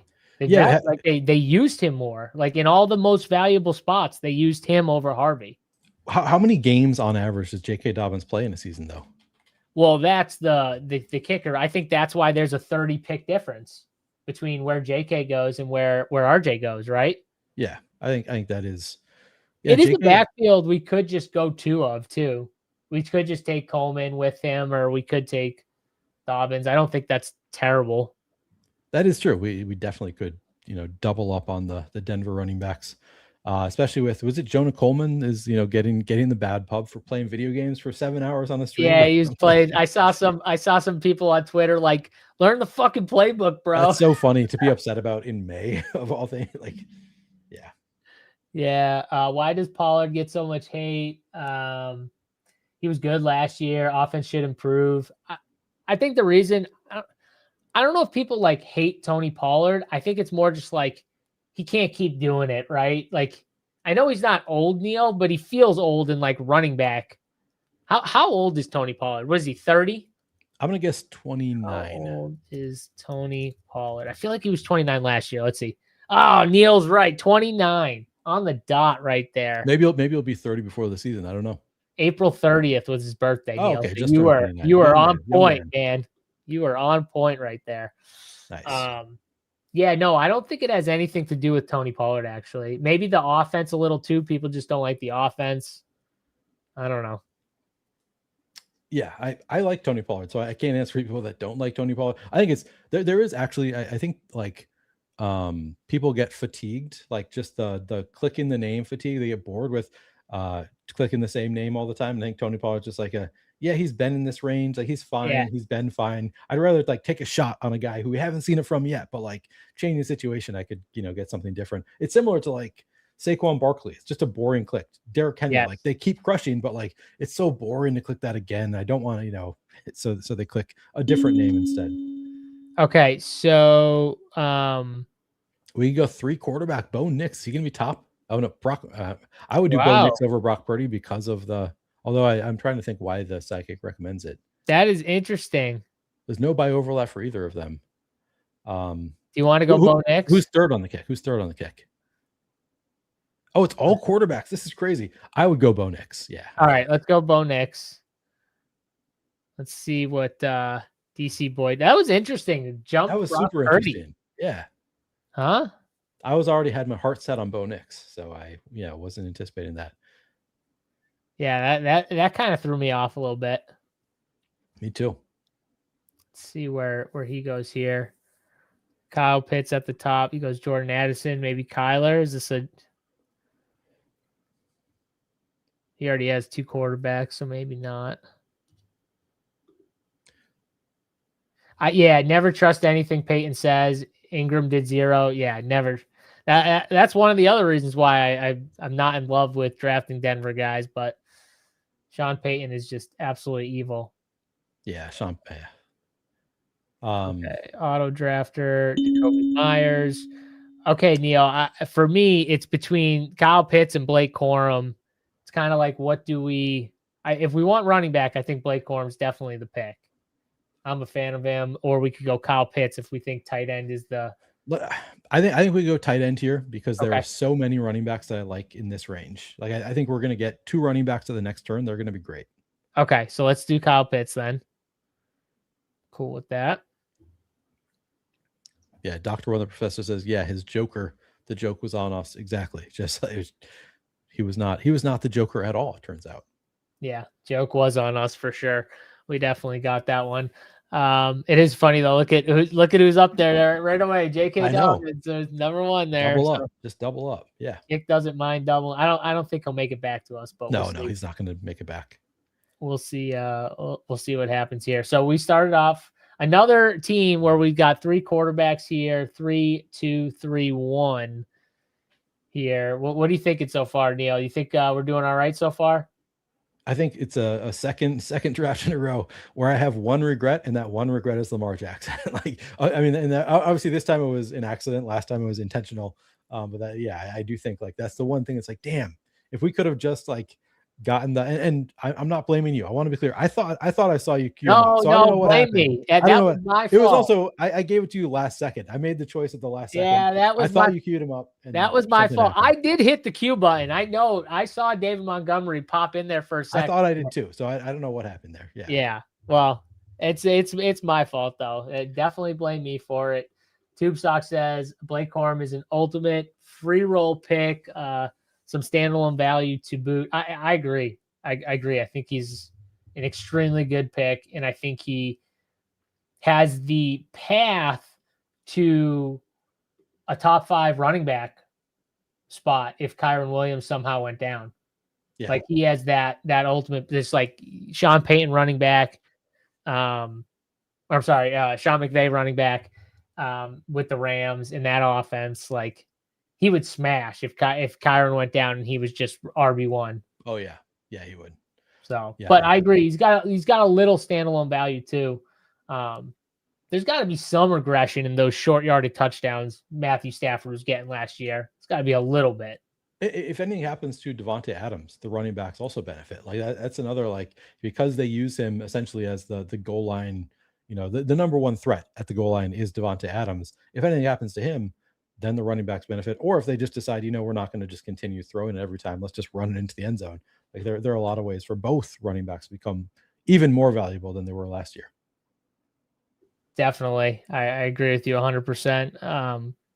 Both could just be smash picks. I mean, I forget who I was on with, but they were making the case to just draft them both like together and just take the points. Like just, and if one goes down, the other one just becomes better pretty much. So you lose one, but you get the upgrade to the other guy, and it's just like you get those points, and then whenever the guy comes back, they come back, and like who knows, maybe it ping pongs you. Like you need this guy to get to the playoffs, but then this guy comes back in the playoffs, and not many people have them, and then you have a low owned Kyron or Blake or whatever, and they get you through. So I think that was Felix. He was making the case for the double running back here. Heartbreaking. I wanted Jonathan Brooks so bad. Yeah, I had a feeling with where we were, he wasn't going to make it back. I did too. I thought it was pretty unlikely, but I was holding out some hope that we get Jonathan Brooks to fall. What's the odds this dude's using the kick? It's got to be pretty high. I mean, the ASB pick might have just been his heart, and then just kick. Yeah, I mean Burden. I feel like he wouldn't have taken Burden there. Oh yeah, you're right. No, because that would have went with ASB. I guess that's true. It could have been up. I don't know. It could have been up there with the week 17. All right, we're up in 1 pick. I gotta get my cues ready here. Neil can't fuck this up. Dalton Kincaid is way up there. Hello, but he just went, so we don't have to worry about him. I like the running backs here. I don't mind C-Rod. Rashad White, I think, is a strong pick here. I think Kenneth Gainwell went. Yeah, I think he did too. Let's do. I like the C-Rod bet. Let's do C-Rod, and then let's see who falls to us in this next spot here. Yeah, we did lose some of the running backs that I kind of like in this range. I guess Jonathan Brooks probably just not a thing in this range anymore, sadly. Unfortunately, Jonathan Brooks, if you liked him, you better start taking him earlier because it's just going to keep going. So yeah, get him while he's hot. I wonder, where did Sean Tucker go? Do you remember where he went last draft? I don't remember. I remember that I was looking for him late, but I think he's probably going like the 160s, 170s. Has to be, right? Yeah. Yep. I want to talk about a guy that's absolute dust. Pacheco went to Detroit. Yes, he's one that I'm drafting 0 Pacheco, and like I like forget about him in my mind, and I'm like a little bit nervous that he's gonna be a thing, and we just don't realize. Hold on, Neil. We're up here. So Mark Andrews, baby. I like Mark Andrews quite a bit this year. I'd be fine with Romeo Dobbs, but yeah, I think Mark Andrews is the. Do you want to go Mark Andrews here? Yeah, I like Mark Andrews quite a bit. Let's do it. Here, let's go Mark Andrews. Yeah, I don't get his AD. I'm surprised he's not higher. I wonder if this is like a bias, like they lose likely Charlie Kolar. They don't really bring in anyone. They're probably going to play more with like multiple receivers on the field, Neil, but I feel like Mark Andrews' role is going to be pretty awesome. Yeah. I mean, Isaiah Likely being gone, just I think he's, as long as he doesn't get hurt, obviously he's aging a little bit, but yeah, no, I think he's just a pretty good tight end in a great situation. A lot opened up this year for Mark Andrews, so I like him quite a bit. Sean asked, will this cut into Gibbs? I can't imagine any way that Isaiah Pacheco cuts into Gibbs, because he's worse than David Montgomery. If I'll tell you this, Dan Campbell loved David Montgomery. If David Montgomery ain't cutting into Jahmyr Gibbs, or is only cutting into him a little bit that last year, I struggled to see Isaiah Pacheco doing more than that. So I could, to be fair, I could kind of see Dan Campbell like having an irrational love of Isaiah Pacheco, just like the he might love Isaiah Pacheco, but I don't think he likes him more than. Remember the game where David Montgomery was like playing in front of his sister or something like that, and it was for like Cincinnati. It was for like the first time in forever or whatever, for whatever reason, and we all knew it. And David Montgomery was like the easiest bet to score and smash. And he got the uptick in playing time and stuff like that. It was like the one game where you could just see the numbers like tick up and he smashed and stuff like that. That is Dan Campbell love in full effect right there. That is Dan Campbell, Jahmyr Gibbs just being like, this is your game, brother. Like, that shows it. That game was funny because he actually, like, from a fantasy standpoint, he was good, but not as good as I would have expected, because what he did is he had David Montgomery throw a touchdown rather than rushing in a touchdown. He threw a touchdown, so actually got fewer fantasy points. I forgot about that. They were at the goal line, he threw it. Yeah. But still, he still had a great game, I think. Yeah, he was good still, I think. But yeah, that was a great game. I still remember that. Let's see. Flyfish noted on the 3 quarterbacks. I don't see especially on DK, the math is pretty compelling. Where is this here? So I guess they're talking 3 quarterbacks here. So is it a 3 quarterback in best ball year? Sean asked. I mean, I think 3 quarterbacks is a pretty good strategy in best ball, but especially in a 20-round draft, like it's just and you can get them pretty late. I'm doing it less frequently than I did prior to getting the schedule, and I think that's I think that's part of the sidekick is like, we know the bye weeks now, so we don't have to like guess as to like, oh, are these two going to have the same bye week? So I think that it has become more like you can draft 2 quarterbacks with less concern now. But yeah, I think I still probably draft 3 quarterbacks, like, I don't know, 70% of the time, I would guess, something like that. Especially in that range we were talking about or referring to, that ranges. So like the 7th round, like 6th or 7th round to like that, like 9th round, right, Neil? Where there's just so many quarterbacks and not as many, in my opinion, like the other positions are still not super strong. So I really like getting 2 quarterbacks in those windows if I can. Yeah, agreed. There's that window, especially to me, in that like 6th and 7th round where we get Drake May, you can get Jalen Hurts, Caleb Williams, etc., where it's like, I don't really feel great about the other bets that I'm making around there. Like, you can get, Marvin Harrison is a player that goes around there. Do I really feel any better about Marvin Harrison than Chris Godwin, who goes, 15 picks later or something like that? Like, I really don't. Like, it's just kind of like you're making the choice between take a quarterback who is like clearly, a tier ahead of the next tier of quarterback, or take a bet on some wide receiver. Marvin Harrison, actually, Michael Wilson goes there too. I guess you can see it on the screen. Or DK Metcalf. Like, there's a lot of people speculating that DK Metcalf might not even be the wide receiver one on a slow-paced Steelers offense this year. So it's kind of a gross range to get anything else. So the quarterbacks just make a lot of sense. Yep. Someone was asking why Golden goes ahead of McMillan and there's a rise. I think, I don't know. I mean, I think McMillan, there's some other stuff going on with I like McMillan, honestly, but I think Matthew Golden has a case you can make to be the second best receiver for fantasy there. But maybe McMillan does too, Neil. I don't hate the take that McMillan. They added Ted Hurst, who I think depending on the quotes you read, some of the quotes kind of indicate that Ted Hurst could be on the field more than McMillan, in which case McMillan is kind of dust. Neil, I don't know about you, but I don't trust anyone in this draft. Missile. So we take him now, so we don't have to. I don't trust you, DC boy, 5.565. Not with the missile. All right. No. Sorry, my bad. Continue. No, I love that. That's exactly what I wanted to do. I think there's just J-Max. Some of the quotes for Ted Hurst have been pretty bullish. Clearly, Chris Godwin's ahead of him. Magbuka's ahead of him. So best case for McMillan is that he's the wide receiver 3 on his team, and there's a pretty good chance that he's the wide receiver 4 on his team. I'm not really doing a ton of J-Mac this year. So we got Omar Cooper at the top of the kick, Travis Hunter. Where do you want to go here? Because I think we should go wide receiver. Either one. Take your pick. Which one do you lean? I'm a Travis Hunter guy. Yes. All about Travis Hunter. I love when you tell me not to take a jet. It's my favorite thing ever. Good. I'll remember that. Yeah. It's my favorite thing.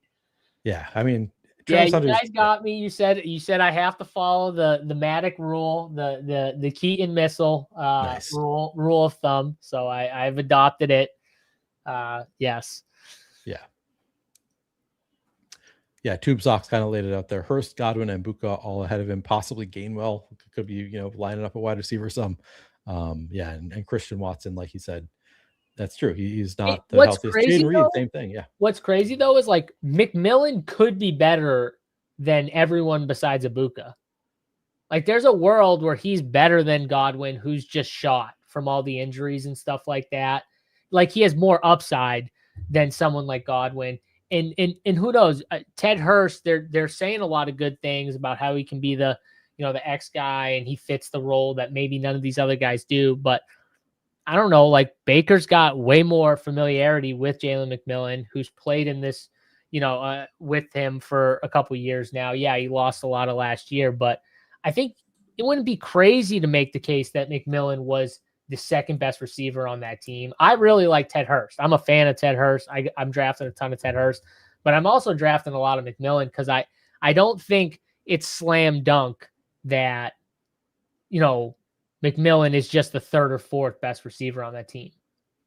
Yeah. I mean, it'd be tough to make the argument for me that he's going to be better than Godwin, but I mean, you're right. Godwin was like, I had trouble drafting Godwin last year because he had like 2 different sized calves. It was like the reason. Remember that? There were like pictures of his calves, and it was like, oh my god, this one's like this, and this one's just I don't know. I'm with you. I struggle to draft him too. Yeah, but I mean, we made the case for like Travis Hunter. There are multiple paths to get him on there. Same thing for Jalen McMillan. If any of those other receivers get hurt, and he might not even need it because, like, again, he might just be ahead of Ted Hurst. So yeah, McMillan. I don't think that he's like a terrible click. He's just not one that, I get why Golden's going ahead of him. I guess I think he has a clearer path to playing time. I agree with you. It's just that, it's just, I guess it's not as cut and dry to me. But we'll see. Hill back to, oh God, we're talking about Tyreek Hill again. Not again here. Sean brought it up though. No. As it Hill back to KC. Is this an actual new rumor, or is this just Sean like searched on Twitter? I didn't see Sean. I'd love to see the tweet or the report or wherever you saw that here. Look at 1 minute before Sean said that, he said, "Any news on Tyreek Hill? Got to look." So I think that's Sean looked for. Where is Tyreek Hill going to go? And like Kansas City, like beat reporters are like reporting like, "Oh well, we'd love to have Tyreek Hill back." So I don't think that's actual news. I think that's like, I mean, the spot would make the most sense to me. Rashid Rice is in jail, rehabbing. crazy to say he's in jail rehabbing. Yeah. How does that rehab look, by the way? I don't I am rehab in really jail. interested. Like my understanding of jail is they're working out. They're just like working out for 4 hours a day. Anyway, well, so I like mean, I guess you'd have to think, what else are you gonna do but pump some iron? But I'm saying, like, but does he have like the best equipment? Like, there's no way. Like, what does rehab look like in jail? Like, I'm very curious to know what he's got going. It can't, because obviously it's different than what he'd have not in jail. I think because he is Rashee Rice, like they're gonna make some exceptions for him. They're gonna like find some special. Oh yeah, I mean, yeah, I would think they're gonna get him some strong equipment. I have an opinion here. Hey, that's fine. Jonah Coleman just went. Sean Tucker, is Sean Tucker still on the board? Let's see. Yes, you want to take him? I say we just reach in line with our not trusting anybody. I like it. Let's reach. What was the? We got so many bye week 10s on our board right now. But AJ Brown not actually bye week 10. Yeah, that's fake, so it doesn't matter. But yeah, we still do have kind of a lot. We're fine. It's not a big deal. Yeah, we'll survive. Wide receiver next. What do you think? Yeah, let's. What do you think of Jalen Nailor here? So that's another name. Scott Barrett told me you're not drafting enough Jalen Nailor. You've got him at 140 in your ranks. Let's just go Jalen Nailor. I like me some Jalen Nailor. Again, I think another situation where you got to watch what these teams are doing. Like they had a need for wide receivers. What did they do? They went out and got a center, and they went out and got Jalen Nailor on offense. Neil, that was it. They have Jack Bass, Thornton, Trey Tucker. These are their receivers, right? Yeah. And they just signed Jalen Nailor. If that doesn't tell you everything you need to know, I think they must view Jalen Nailor as pretty solid. I think they also view Brock Bowers as probably wide receiver 1. Yeah, oh yeah. But if Jalen Nailor is wide receiver 2, Neil, I think there's value at pick 170. Agreed. And yeah, absolutely. He's a very strong pick if things break the right way. I like Trey Tucker was pretty good last year, and also Jalen Nailor like was not that great for the Vikings, but yeah, I think he's probably like a solid pick where he's going in drafts. Not like a huge target for me. He wasn't like terrible though. He's playing behind Addison, and he was playing with a bad quarterback in JJ McCarthy. You can poke holes in a lot of the stuff. I think if you wanted to. Yeah. I just need to break some news for you because I got an alert from Underdog Fantasy that says, according to Adam Schefter, Bucky Irving is likely to be ready at some point during training camp. So we get the news earlier today that he'll be back sometime in the summer or fall, and then Schefter is saying he's likely to be. So I don't know that it actually is news, but like he's maybe throwing some caution out there. I hope that pushes people back away from Sean Tucker because I'm just going to keep drafting Sean Tucker. Yeah, I think that's. And I think you should keep drafting some Kenny Gainwell. Kenny Gainwell showed he's pretty good just all around last year. He was really good last year, yeah. Yeah. So, yeah, I think I'm still out on Bucky Irving, and I'm still in on those other two guys. Just give me the later two. Yeah. Yep, Sean says Travis Hunter should come back to full strength. He's young. Yeah, I'm assuming that Travis Hunter is full strength this season. Well, the key with Travis Hunter, we'll know if they trade Brian Thomas Jr., that'll tell you everything you need to know about how they view Travis Hunter. Yeah. That they're planning on using him as a wide receiver. They keep saying that they're not going to trade Brian Thomas Jr., but then like you hear like kind of rumors that like maybe they're talking about it. I don't know. Like rumblings, that it's possible. And I'm like, well, maybe they will. Do it. Maybe just do it for us since we've been drafting Travis Hunter. And not drafting Brian Thomas Jr. Like send him somewhere that send him to like Arizona, and send him somewhere that we don't care about. Send him to Cleveland. Arizona would be so great because I'm not drafting the Arizona guys or Brian Thomas Jr. Exactly. Let's just muddle the whole thing. Yeah. That's my whole point. That's what I want right there. Same page. Hunter's a value though, regardless. I do think he is a value where he's going. Yeah. We're up in 2 picks here. Let's see. ADP, David Njoku's at the top here. Kick wants us to go wide receiver. Jeremy Bernard was up there.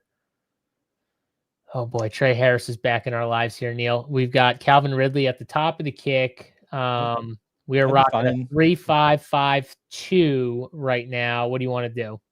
I'm fine with Calvin Ridley. Do you have any other wide receivers you love in this range? Flournoy, but he doesn't really fit our build. All right, so let's do it. All right, we'll do Calvin Ridley. I don't have like a strong lean on Ridley or Flournoy, so we'll take some of that. God, Trey Harris, not again. Not again. We got to convince Zach to not give you Trey Harris. Not again. Is Kayshon Boutte still here? He's still there. Is he? Yeah. Should we take him? He kind of like we could get the. He's going to end up on the Eagles, I think. Oh, but, yeah, you're right. You're right. We don't have. In my head, we had Jalen Hurts. Right. We do not, because I fucked that Lamar Jackson up.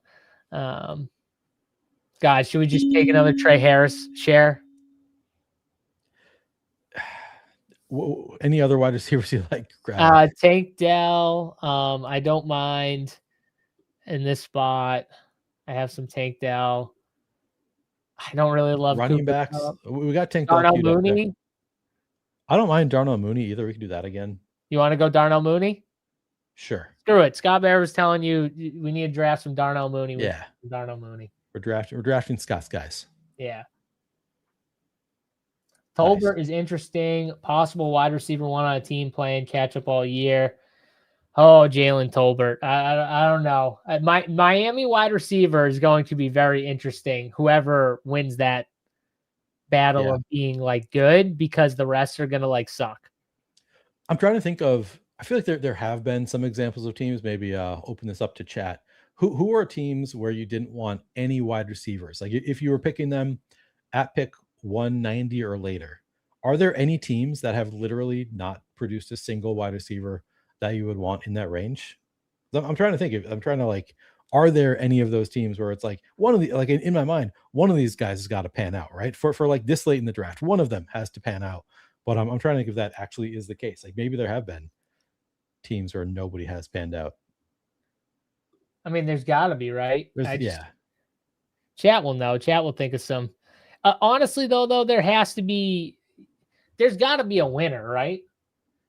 Like at the end, at these costs, there has to be at least one guy or two that are okay picks.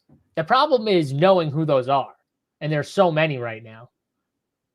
Benny says, to be honest, Baltimore. You mean last year? I mean, you would have wanted Zay Flowers at like this late in the draft. He didn't work out for where he was going in the draft last year, but like he was awesome for some weeks.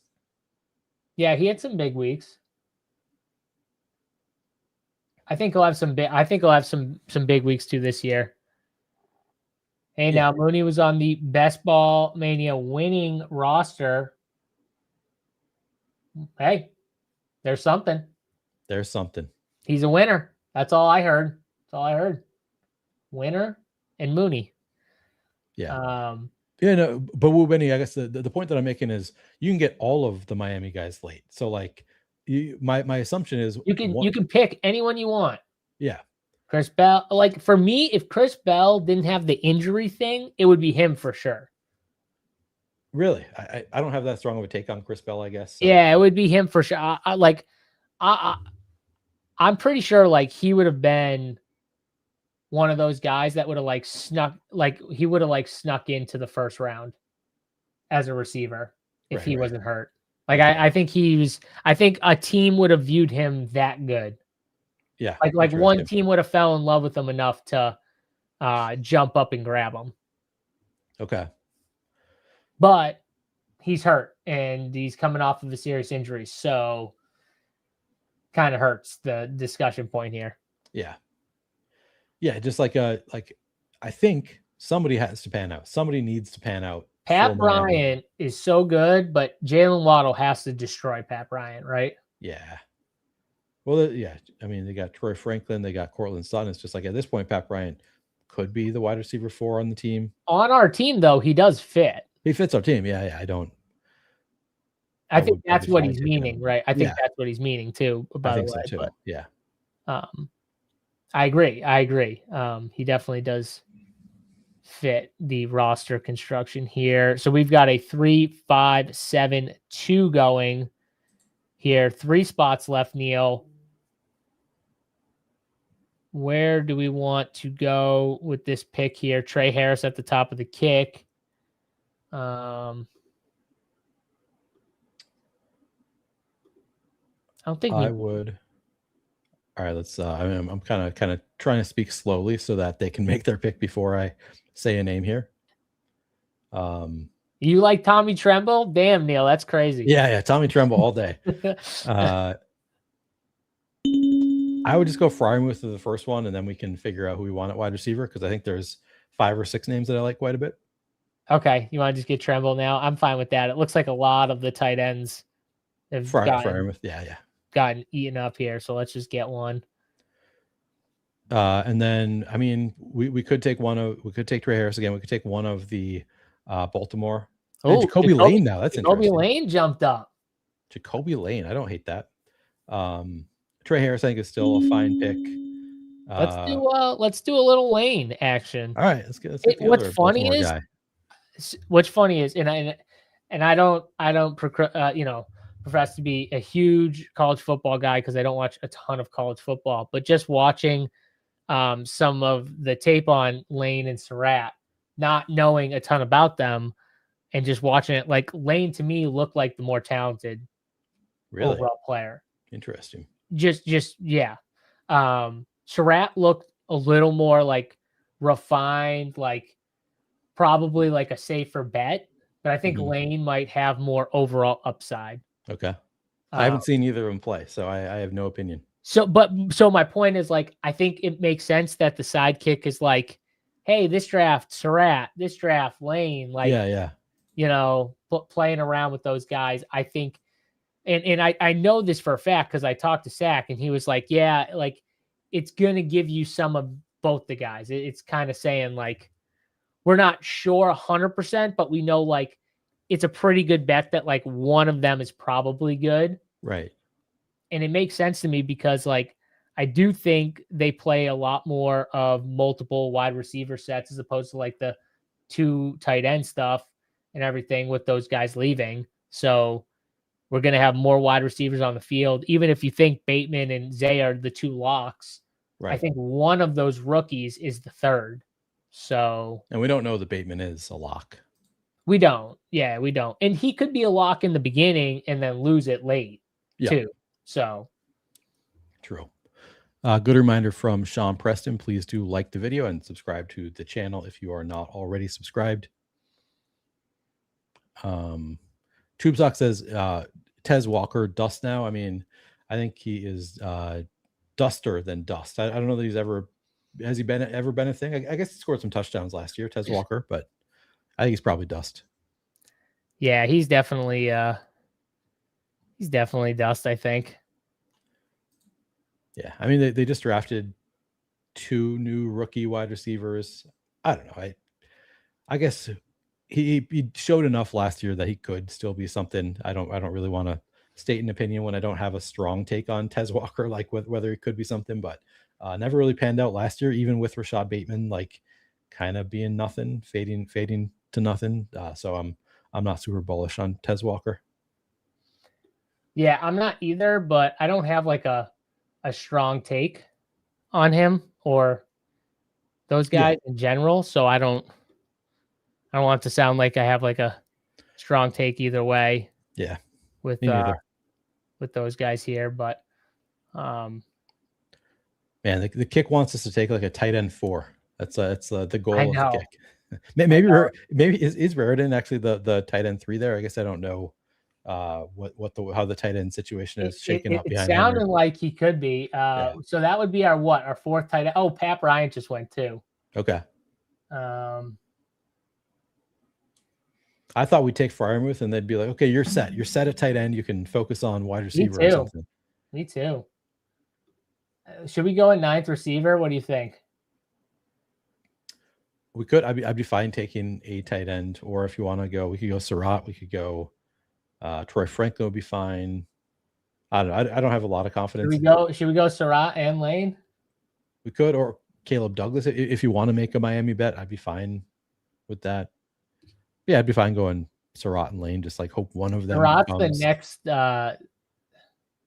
the next receiver. It works for me if you want to do it. Yeah, let's do it. Screw it. Let's do it. Let's take them both. Yeah, now just we need Lamar to throw for 5,000 yards, and then we're going to be really happy that we took Lamar in this draft. Yes. When Lane and Surratt end up being starting next to Zay, and and Surratt just went. All right, should we just go Raritan? I'm fine with Raritan, yeah. Unless you want a Miami guy. I'd probably just do the top of the kick. It's correlated for us. They seem to like Raritan anyway. Let's do it. We'll take him. Usually the at least the tight end 2 on the Patriots has had some value, like some spike weeks here and there. So, although Mayer is your guy, no, I'd just go Raritan here. Mayer is my guy, but I think Raritan fits this team. Yeah, a little better. So let's take him. I posted a 5 tight end. A 5 tight end build, Neil. I tweeted it out, and some people were not feeling it. Not feeling the 5 tight end love. I think I saw that. I think I was going to comment, but I don't think I got around to it. Yeah, I got a few people saying I'm dead on arrival. So we'll see. We'll see. I think it's interesting, the 4 or 5 tight end when you wait, you got 20 rounds. Yeah, I mean, it's the sidekick will tell you to do it. So I know it's not wrong if the sidekick is telling you this is Especially my build where I literally took my first tight end at round 14 or 15 or something like that. It made sense to me too in my head, but yeah. And the sidekick agreed too. The sidekick was like, take tight end, take tight end, take tight end. It was like, okay, I'll take a 5th tight end. Is what it is. All right. So here is our squad right here. We ended up going with a 3-5-8-4 build here.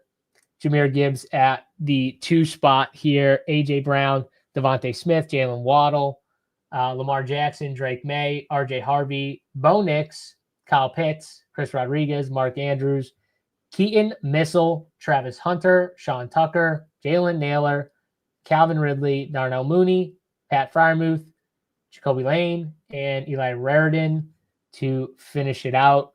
I will say a couple picks I have not picked yet. A little Jacoby Lane and a little Eli Raritan at the finish here. Neil, what do you think of the draft overall? How'd we do? I thought we did great. I think we played the hits here. We got the turn of I love getting one of the early picks, getting Bijan or Gibbs, and then doing the AJ Brown, Devontae Smith thing at the turn. I think it's going to be kind of rare. Now it might become less rare. Who knows how much they're going to move up the board, but I think it's kind of fun to get 2 guys that I think are going to be moving at least to this range anyway. And it's not just that I think they can move up. It's that I think they can move up ahead of where we're taking them and be really good picks there because I think AJ Brown really does have top 3 wide receiver upside in that New England offense. It's not the likeliest scenario, but I think the upside is there. I think Devontae Smith also has, major upside as the clear wide receiver 1 with a new offensive coordinator on the Eagles. So I love that. Jalen Waddle, obviously, sidekick special. Moving to Denver looks like a strong pick. Our our quarterbacks are great. We may have, overspent a little bit taking 3 quarterbacks in the top 8 rounds, but I think it'll work out. We just kind of played the hits. We got Travis Hunter, we got Sean Tucker, we got a lot of the players that I love to take. So I'm feeling good about this team. Yeah, I mean, we've got a top RB, a top quarterback. I think you're higher than most on AJ Brown. If he's a top 5 receiver, I mean, this team at least has a chance. I think it's a little stronger than the first team we did, where I felt like the receiver we were behind. This one, at least, our top 3 receivers are pretty good. So going quarterback, running back, quarterback, tight end, where we did, and then running back, tight end, running back again. I'm okay with that because we've got 3 legit number 1 receivers in Brown, Smith, and Waddle who could all smash this year. Yeah. So it's quarterback room is great. I think the wide receiver room is great. Running back room, a little bit questionable. I think, we get Gibbs. Don't take another running back until RJ Harvey. So we kind of need RJ Harvey or Chris Rodriguez to pan out, or Keaton Missile. So, I think it could work out. It's a little bit of a like, all right, I don't feel like super confident that we've got a great running back 2 on this team, but I think we've got a number of guys that could fill that, and it could make the team kind of super powered in that case. Flyfish says, thinks the super late 3 to 4 tight end on DK is pretty dead. Love Fryermuth on UD. His highest target volume was 6x. 2.9 targets per game for DK seems bad. Hopefully McCarthy an upgrade. Arthur Smith, I hope so too. And I will just say that when you go with 3 to 4 tight ends, like if that's why it was pushing for the 5th. Because like I think the kick is saying like you started taking tight end way too late. So you need that 5th tight end because 3 just won't cut it. 4 doesn't even cut it. Like you're going to probably need 5 because you're going to need help. You're going to need as much help as possible with this one spot. Right. So, yeah. I think any was there anyone else in the draft? I know our guy Alpha Tango Zulu might have messed that one up, but he was in here. Big Cook guy, by the way. Took James Cook and Chase Brown again, Zay Flowers, Javonte, Christian Watson, Marv, Makai Lemon, Fannin, Jordan Love, Golden, Malik Willis, Shakir, Gadsden, going with the later quarterback strategy for Fernando Mendoza. I like Tank Bigsby, Gunnar Helm, Christopher Bell, Jordan James. Another draft looks pretty solid here from him. Kind of like it too. Yeah. Thornton pick, interesting. Yeah, it's a nice one. Yes, 8th pick, and then we got Jay Talford. I was in the 11th spot. Let's look at his team real quick. 3 quarterbacks, 6 running backs, 8 receivers, and 3 tight ends. He got the CMC fall. Oh, what a fall right there. CMC Henry, Rashid Rice at pick 30. Was that 5? 35, yeah. T. Higgins at 38. Joe Burrow fell to him. Oh, this is a good draft right here. He got the T. Derek, Joe Burrow stack right there. Travion, Sutton, Mike Wilson, J.K. Dobbins, Wandale Robinson, C.J. Stroud, Stephon Diggs, Hunter Henry, Schultz, Debo, Alvin Kamara. Oh, I don't love Alvin Kamara, but yeah. Mike Gesicki, Samaje. Samaje was good last year. It's probably not a bad pick. Joe Flacco and Yoshivas. Oh, so he did the quarterback stack right there. He took Flacco and Joe Burrow. What do you think of that? Yeah, I didn't realize Joe Flacco is still on the Bengals. So that's his 3rd quarterback. I guess it's fine. It's probably not something I'm going to do. Just like cuffing the Bengals because he's got so much invested in the Bengals. It looks like he drafted almost the dustiest team he could possibly draft. What was his goal? Like he started with CMC in the 1st round, and he was like, I'm just going to draft all the oldest, dustiest players I can. I don't like it's a pretty strong team, I think, overall. But just like looking through the names, like, he's a lot of these guys that are like kind of unsexy. He was like, I'm going to do a lot of unsexy picks. But those are the picks that no one wants to take. So he's probably just like, so he's getting value. He's just like, I'll just take this guy. I'll take this guy. Yeah, no, I think that it's a lot of merits to the team. I want to make just one point about this team. I think that when you get Christian McCaffrey falling to 11, you've got a real opportunity to get Christian McCaffrey paired up with a player that he's not paired up with that often. So I think it was a mistake in this draft. Even if you love Derrick Henry, I don't think you should have taken Derrick Henry ahead of Saquon Barkley, maybe ahead of Devin H.M. I'm trying to who is the ADP pick there. I would take, if you get Christian McCaffrey at 11, which just never happens, I would just try to pair him with the highest ADP player because you're going to get such a rare combo in that case. Unless obviously if you have it like you just, really think this player projects way better than that range, I would default personally to, rather than taking Derrick Henry, which again, I think it's a fairly not that unique of a combo to get Christian McCaffrey with Henry. I would rather pair him with whoever was the top of ADP at that point, because I would imagine that that's a pretty rare combo because you just never see Christian McCaffrey fall to 11. So that's the one thing that I would suggest doing in the future. But I think, you got a nice fall in Rashid Rice also. Like, I think the team actually, like, it works out. It's a nice team overall. It fell good to him, though. It did fall, like, with the T and Burrow stack, and he got Rice late. So he still probably got, like, a different team. I get what you're saying, though. Like, Derrick Henry normally goes in this half of the board, and he just took them with CMC. So like, it's probably an easier get. That does make some sense though. But I do like what he did overall. I think it's I think it is a nice team. I just thought that's like, particularly in the early rounds where it's just like nobody's going to have or very few are going to have the Christian McCaffrey with Saquon combo. Now, as I'm saying that, I'm looking for like, who are the names that don't really fall past the 15, 16 kind of range. And maybe there aren't that many this year. So maybe it's different than past years where it's like, I think it's going to be rare to get McCaffrey with Saquon. I think that's fairly rare, but maybe it is so jumbled up this year that's not as much. Maybe that point doesn't stand or isn't as strong as it is in some years where it's like you're just never going to get this combo in most drafts. I think that, beyond those like early picks, like there is such a wide range of where players go late first to like mid second that maybe it actually is not going to be as impactful as it would be if Barkley never falls to that half of the board. Then I would absolutely want McCaffrey with Barkley.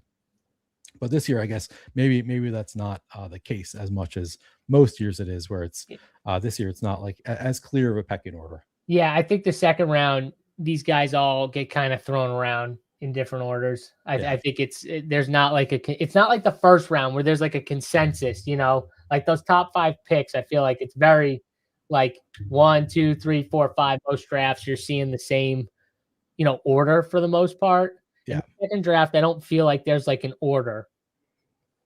Yeah. All right. So Jay Telford responds, thanks for the input. I would argue the 6-term players aren't clear at this point. I think that's fair. Like I make the point, and then as I'm looking for like the actual players to support the point, I do think you're right that it's like, it's not as obvious this year that you should take the top of the ADP to get the rare combo, because I'm not actually sure how uncommon McCaffrey plus Saquon or whoever would have been the top there is going to be. And if it's not that uncommon, then, just get your guy, I guess. Yep. It's always fine to just get your guy. Get your guy season is always a good time. Neil, that was a great time doing a couple drafts here on DraftKings. Tell the people what you got the remainder of the week going on over at the Flannelverse channel. Yeah, I've got tomorrow at 4:30 Eastern. Ben Gretsch is going to join me for a couple drafts. That's yards per Gretsch on X. We're just gonna talk about it. He hasn't been doing that much content recently, so it'll be fun to hear Ben's thoughts on the best ball landscape this year. So I've got that going on tomorrow. My usual UFL show with Jake Tribby on Thursday for the Fantasy Points channel. I'm not sure if I'm going to have any other content this week for the Flannelverse. I've been kind of contemplating. I might get more out there, but for now it's just Monday through Wednesday streams. Monday by myself, typically Tuesday with John, and then Wednesday with a rotating guest as well. So yeah, that's it for now. There we go. And I'll be back on tomorrow with Legendary Upside's own Sacrilegious Inputs versus Instincts episode 2. We will be going back on and talking about some of the inputs, what the sidekicks got flowing, and some more instincts from myself here. Fun show. Make sure you guys check it out. 8 p.m. Eastern time here. Maybe we'll battle about Bucky Irving. I don't know. Maybe the sidekick has a different take on old Bucky that I don't have. So we'll see what happens there. But fun doing it. Make sure you guys hit the like button if you're watching this on the Flannelverse YouTube channel or the Run Pure Sports YouTube channel here. Smash the like button on the video. Subscribe to the channels here. We appreciate everyone watching, and hopefully you guys had fun drafting some best ball over on DraftKings. We'll be back next Tuesday for another edition, chasing that $3 million with my friend Neil over at the Flannelverse. Till then, we're out. Peace.